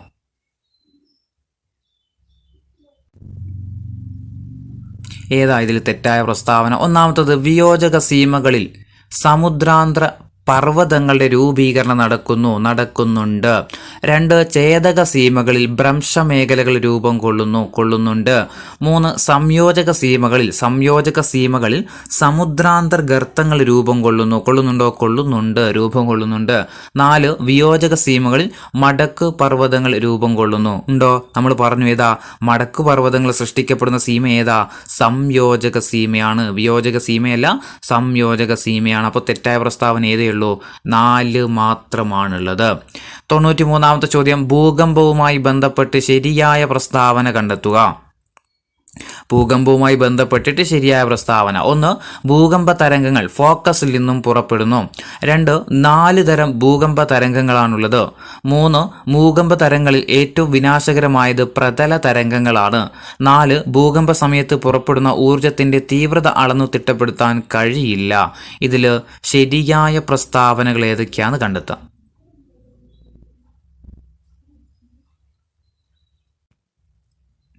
ഏതാ ശരിയായ പ്രസ്താവനകൾ? 1 ഭൂകമ്പ തരംഗങ്ങൾ ഫോക്കസിൽ നിന്നും പുറപ്പെടുന്നു. ശരിയാണോ? ആണല്ലേ. ഭൂകമ്പത്തിന്റെ ആഴങ്ങൾ, പ്രകമ്പനങ്ങൾ ഉണ്ടാകുന്ന കേന്ദ്രങ്ങളാണ് ഫോക്കസ് അല്ലെങ്കിൽ പ്രഭവ കേന്ദ്രം എന്ന് പറയുന്നത്. ശരിയാണ്. രണ്ടാമത്തത്, 4 തരം ഭൂകമ്പ തരംഗങ്ങളാണുള്ളത്. ആണോ? തെറ്റാണ്. എത്രയാ? 3 തരം അല്ലേ? 3 തരമാണ് ഇതല്ലേ. ഫോക്കസിൽ നിന്നും പുറപ്പെടുന്ന തരംഗങ്ങൾ എത്രയാ? 3 എണ്ണമാണ്. 1 പ്രാഥമിക തരംഗങ്ങൾ, 2 ദ്വിതീയ തരംഗങ്ങൾ, 3 പ്രതല തരംഗങ്ങൾ. അപ്പം ഭൂകമ്പ തരംഗങ്ങൾ എത്രയാ? 3 എണ്ണമാണ്. അപ്പം അത് തെറ്റാണ്. ഇനി 3ാമത്തെ പ്രസ്താവന, ഭൂകമ്പ തരംഗങ്ങൾ ഏറ്റവും വിനാശകരമായത് പ്രതല തരംഗങ്ങളാണ്. ആണോ? ആണ്. അപ്പോൾ അത് ശരിയാണ്. 4 ഭൂകമ്പ സമയത്ത് പുറപ്പെടുന്ന ഊർജത്തിന്റെ തീവ്രത അളന്ന് തിട്ടപ്പെടുത്താൻ കഴിയില്ല. ശരിയാണോ? തെറ്റാണല്ലേ. പിന്നെന്തിനാ സീസ്മോഗ്രാഫ് അല്ലേ? സീസ്മോഗ്രാഫ് എന്തിനുപയോഗിക്കുന്നതാ? ഭൂകമ്പ തരംഗങ്ങൾ രേഖപ്പെടുന്ന ഉപകരണമാണിത് സീസ്മോഗ്രാഫ്. എന്നാൽ റിക്ടർ സ്കെയിൽ എന്തിനാ? റിക്ടർ സ്കെയിൽ അതാണ് ഭൂകമ്പ സമയത്ത് പുറപ്പെടുന്ന ഊർജത്തിന്റെ തീവ്രത അളന്ന് തിട്ടപ്പെടുത്തുന്ന തോത് ഏതാണെന്ന് ചോദിച്ചാൽ റിക്ടർ സ്കെയിലാണ്. ഭൂകമ്പ സമയത്ത് പുറപ്പെടുന്ന ഊർജത്തിന്റെ തീവ്രത അളന്ന് തിട്ടപ്പെടുന്ന തോതാണേത്? Richter scale. അപ്പം ഭൂകമ്പ സമയത്ത് പുറപ്പെടുന്ന ഊർജത്തിന്റെ തീവ്രത അളന്ന് തിട്ടപ്പെടുത്താൻ കഴിയുന്നതാണ് എങ്ങനെയാ? റിക്ടർ സ്കെയിലിലൂടെ. അപ്പോൾ ഇതിൽ ശരിയായ പ്രസ്താവനകൾ ഏതൊക്കെയാ? 1ഉം 3ഉം മാത്രമേ എന്തുള്ളൂ? ശരിയായ പ്രസ്താവനകളുള്ളൂ.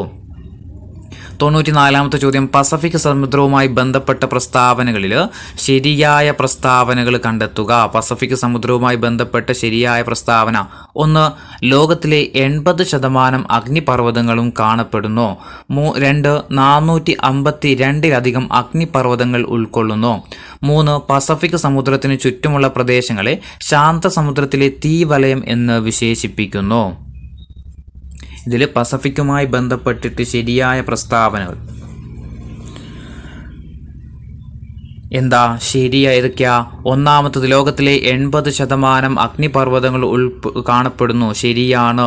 452 അധികം അഗ്നിപർവ്വതങ്ങൾ ഉൾക്കൊള്ളുന്നുണ്ട്. ശരിയാണ്. ഈ 452 അഗ്നിപർവ്വതങ്ങൾ ഉൾക്കൊള്ളുന്ന ഈ മേഖലയാണ് എന്ത് പറയുന്നത്? ശാന്തസമുദ്രത്തിലെ തീവലയം എന്ന് പറയുന്നത്. അപ്പോൾ മൂന്നാമത്തെ പ്രസ്താവന എന്താണ്? ശരിയായ പ്രസ്താവനയാണ്. അപ്പോൾ ഈ 3 പ്രസ്താവന എന്താ? ശരിയാണ്. അപ്പോൾ ഓപ്ഷൻ സി ആണ് 1, 2, 3 ശരിയാണ്.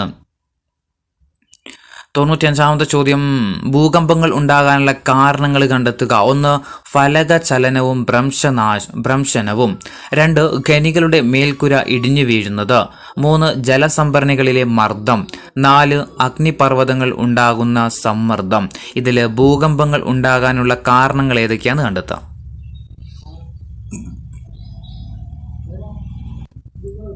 ഏതൊക്കെയാ കാരണമാകുന്നത്? ഒന്നാമത്തത് ഫലക ചലനവും ഭ്രംശനവും. ശരിയാണോ? ശരിയാണ്.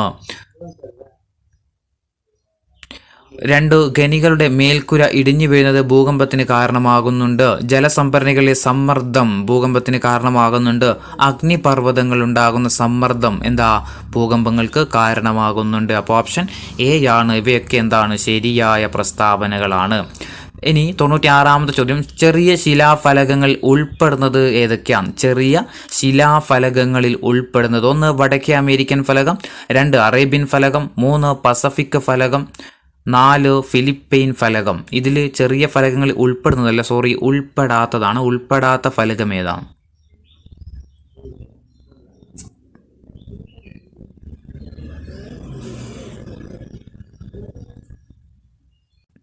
ഏതൊക്കെയാ ചെറിയ ഫലകങ്ങളിൽ ഉൾപ്പെടാത്തത്? 1 വടക്കേ അമേരിക്കൻ ഫലകം ചെറിയ ഫലകമല്ല.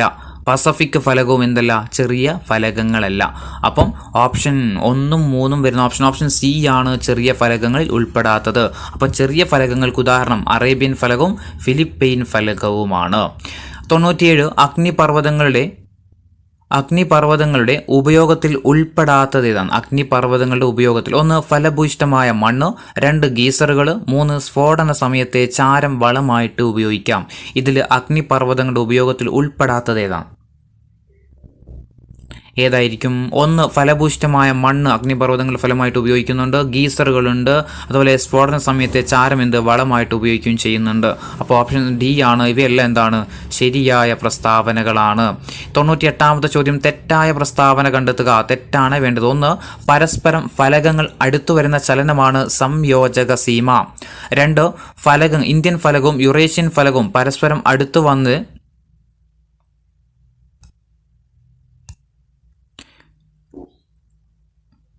ഇന്ത്യൻ ഫലകവും യുറേഷ്യൻ ഫലകവും പരസ്പരം അടുത്തു വന്നതിൻ്റെ ഫലമായിട്ടാണ് ഹിമാലയം എന്ന മടക്ക് പർവ്വതം രൂപം കൊണ്ടത്. 3 പരസ്പരം അടുത്തു വരുന്ന ഫലകാതിരുകളിൽ രൂപപ്പെട്ടിട്ടുള്ള ഭൂരൂപമാണ് ചാലഞ്ചർ ഗർത്തം. ഇതിൽ തെറ്റായ പ്രസ്താവന ഏതാണെന്ന് കണ്ടെത്താം. ഒന്നാമത്തത് പരസ്പരം ഫലകങ്ങൾ അടുത്തു വരുന്ന ചലനമാണ് സംയോജക സീമ. ശരിയാണ്. 2 ഇന്ത്യൻ ഫലകവും യുറേഷ്യൻ ഫലകവും പരസ്പരം അടുത്തു വന്നതിൻ്റെ ഫലമായിട്ടാണ് ഹിമാലയം എന്ന മടക്ക് പർവ്വതം രൂപീകരിച്ചത്. നമ്മൾ പറഞ്ഞിട്ടുണ്ട്. അപ്പം അതും ശരിയാണ്. 3 പരസ്പരം അടുത്തു വരുന്ന ഫലകാതിരുകളിൽ രൂപപ്പെട്ടിട്ടുള്ള ഭൂരൂപമാണ് ചാലഞ്ചർ ഗർത്തം. ആണോ?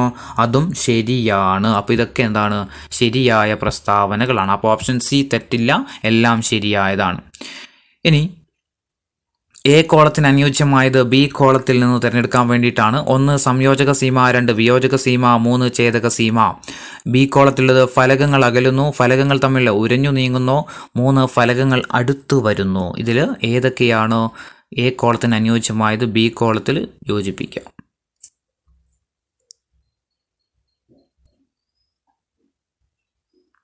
ഏതാ? ഒന്നാമത്തത് സംയോജക സീമ. സംയോജക സീമയിൽ എന്താ? സംയോജിക്കുന്നു അല്ലേ? സംയോജക സീമയിൽ സംയോജിക്കുന്നു. അപ്പോൾ ഒന്നെന്താ വരിക? 1, 3 ഫലകങ്ങൾ അടുത്തു വരുന്നു.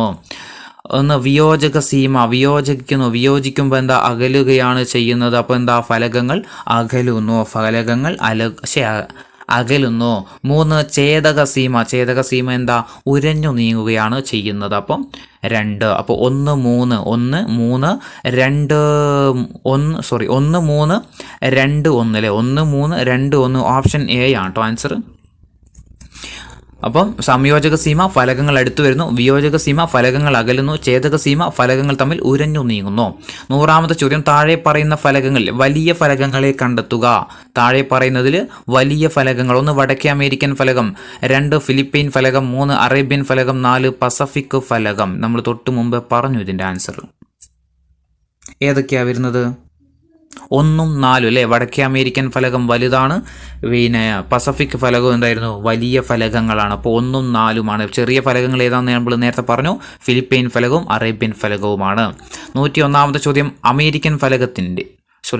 വടക്കേ അമേരിക്കൻ ഫലകത്തിൻ്റെ പടിഞ്ഞാറേ അരികിൽ കാണപ്പെടുന്ന പർവ്വതം താഴെ പറയുന്നവയിൽ ഏതൊക്കെയാണ്? വടക്കേ അമേരിക്കൻ ഫലകത്തിൻ്റെ പടിഞ്ഞാറേ അരികിൽ കാണപ്പെടുന്ന പർവ്വതം താഴെ പറയുന്നവയിൽ ഏതൊക്കെയാ? ആൽപ്സ് ഉണ്ട്, അറ്റ്ലസ് ഉണ്ട്, ആൻഡീസ് ഉണ്ട്, റോക്കീസ് ഉണ്ട്. ഏതാ പടിഞ്ഞാറേ അരികിൽ കാണപ്പെടുന്ന പർവ്വതം? ഏതാ? റോക്കീസ് മാത്രമേ ഉള്ളൂ കേട്ടോ. ഓപ്ഷൻ റോക്കീസ് മാത്രം, അതായത് 4 മാത്രമാണ്. 102ാമത്തെ ചോദ്യം, ശിലാമണ്ഡല ഫലകങ്ങളുമായി ബന്ധപ്പെട്ടിട്ട് തെറ്റായ പ്രസ്താവന ഏതാന്ന് കണ്ടെത്തുക. ശിലാമണ്ഡല ഫലകങ്ങളുമായി ബന്ധപ്പെട്ടിട്ട് തെറ്റായ പ്രസ്താവന. തെറ്റാണ് വേണ്ടത്. 1 ദ്രാവകാവസ്ഥയിലുള്ള അസ്തനോസ്ഫിയറിന് മുകളിൽ കാണപ്പെടുന്നു. ദ്രാവകാവസ്ഥയിലുള്ള അസ്തനോസ്ഫിയറിന് മുകളിലായിട്ട് കാണപ്പെടുന്നു. 2 പരമാവധി കനം 100 കിലോമീറ്റർ ആണ്. 3 സമുദ്രഭാഗവും വൻകര ഭാഗവും ഉൾക്കൊള്ളുന്നുണ്ട്. 4 ഫിലിപ്പൈൻ ഫലകം വലിയ ഫലകത്തിന് ഉദാഹരണമാണ്. ഇതിൽ തെറ്റായ പ്രസ്താവന ഏതാന്ന് കണ്ടെത്താൻ വേണ്ടിയിട്ടാണ് പറഞ്ഞത്. ഏതാ? 1 ദ്രാവകാവസ്ഥയിലുള്ള അസ്തനോസ്ഫിയറിന് മുകളിൽ കാണപ്പെടുന്നതാണ് ഇത് ശിലാമണ്ഡല ഫലകം. 2 പരമാവധി കനം 100 കിലോമീറ്റർ ആണ്. സമുദ്രഭാഗവും വൻകര ഭാഗവും ഉൾക്കൊള്ളുന്നുണ്ട്. ഫിലിപ്പൈൻ ഫലകം വലിയ ഫലകത്തിന് ഉദാഹരണമാണ്. അല്ല, തെറ്റായിരുന്നു. ഏതാ?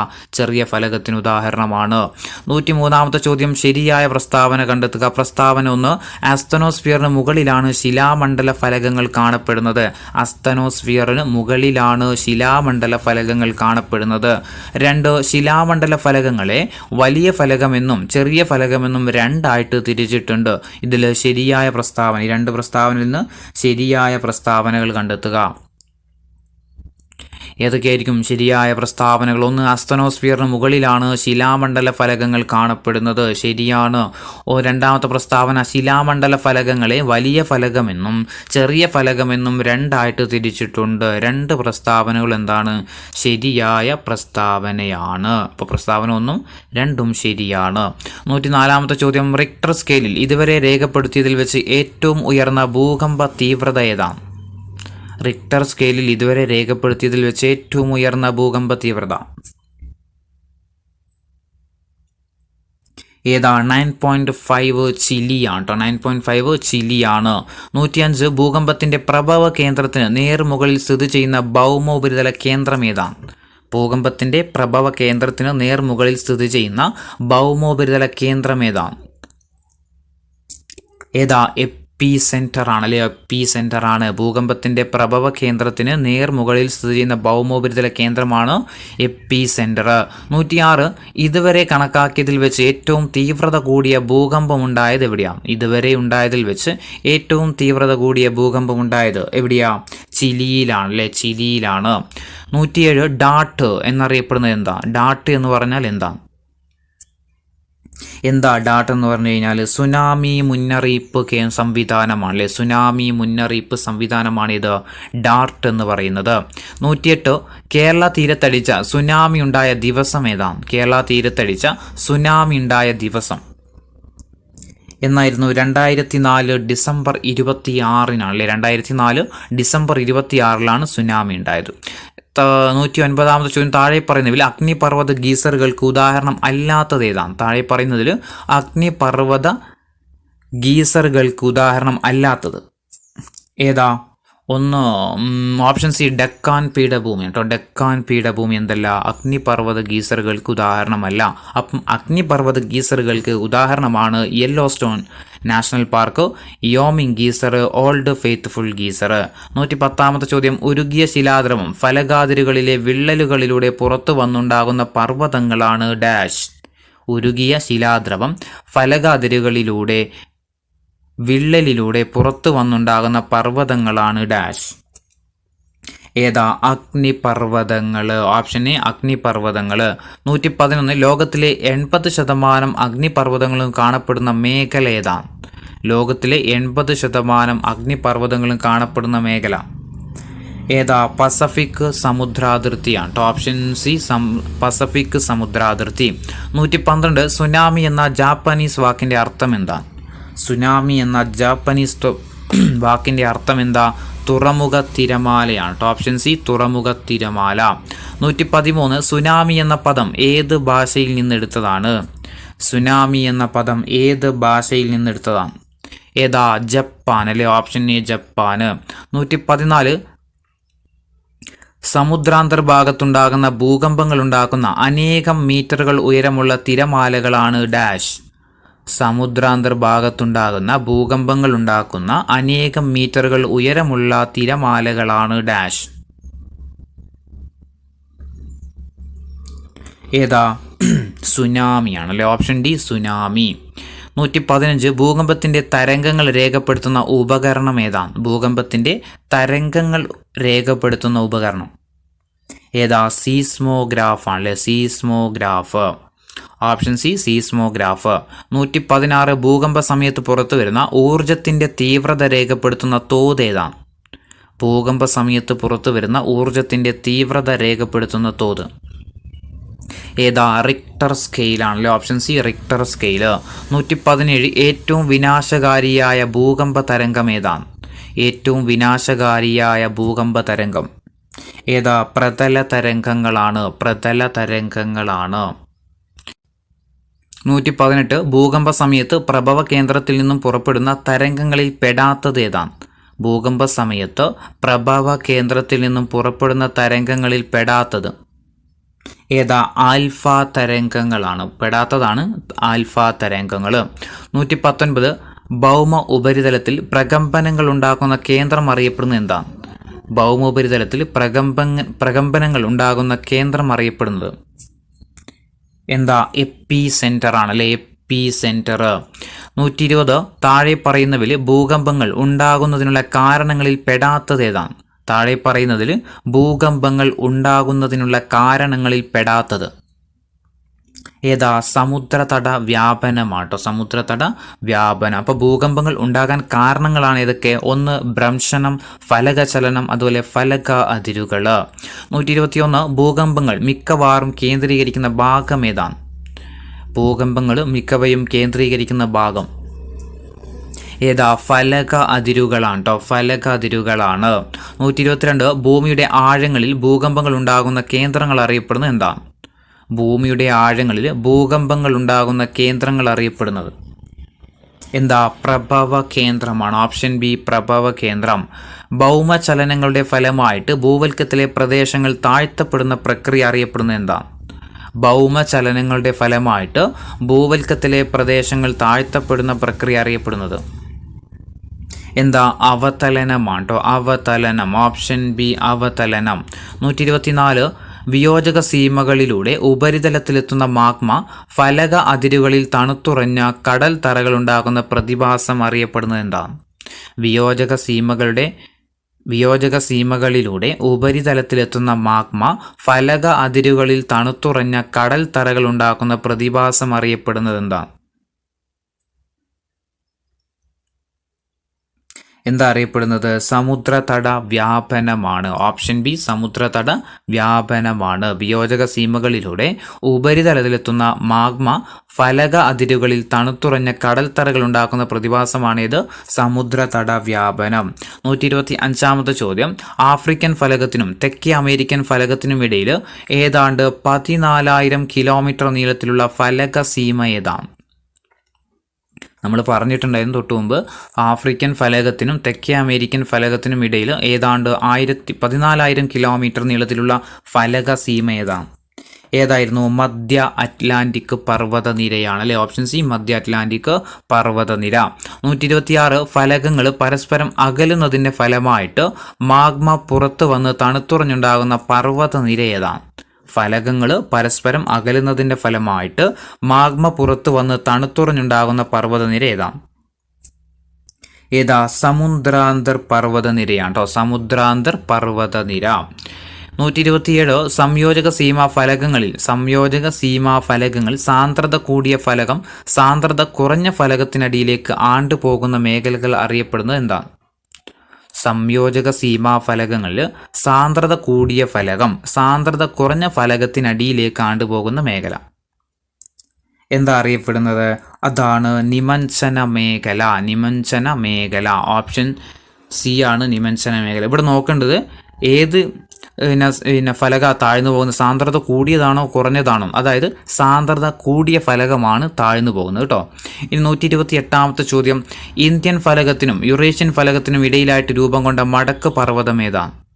ഇന്ത്യൻ ഫലകത്തിനും യുറേഷ്യൻ ഫലകത്തിനും ഇടയിലായിട്ട് രൂപം കൊണ്ട മടക്ക് പർവ്വതം ഏതാ? ഹിമാലയമാണ്. ഓപ്ഷൻ സി ഹിമാലയം. 129 ചാലഞ്ചർ ഗർത്തം ഏത് സമുദ്രത്തിലാണ്? ചാലഞ്ചർ ഗർത്തം ഏത് സമുദ്രത്തിലാണ്? ഏതിലാ? പസഫിക് സമുദ്രത്തിലാണ്. 130 താഴെ പറയുന്നതിൽ മടക്ക് പർവ്വതത്തിന് ഉദാഹരണം അല്ലാത്തത് ഏതാണ്? താഴെ പറയുന്നതിൽ മടക്ക് പർവ്വതത്തിന് ഉദാഹരണം അല്ലാത്തത് വിന്ധ്യയുണ്ട്, ആൽപ്സ് ഉണ്ട്, ആൻഡീസ് ഉണ്ട്, ഹിമാലയമുണ്ട്. ഇതിൽ മടക്ക് പർവ്വതത്തിന് ഉദാഹരണം അല്ലാത്തത് ഏതാ? വിന്ധ്യയാണ് കേട്ടോ. Option A Vindhya.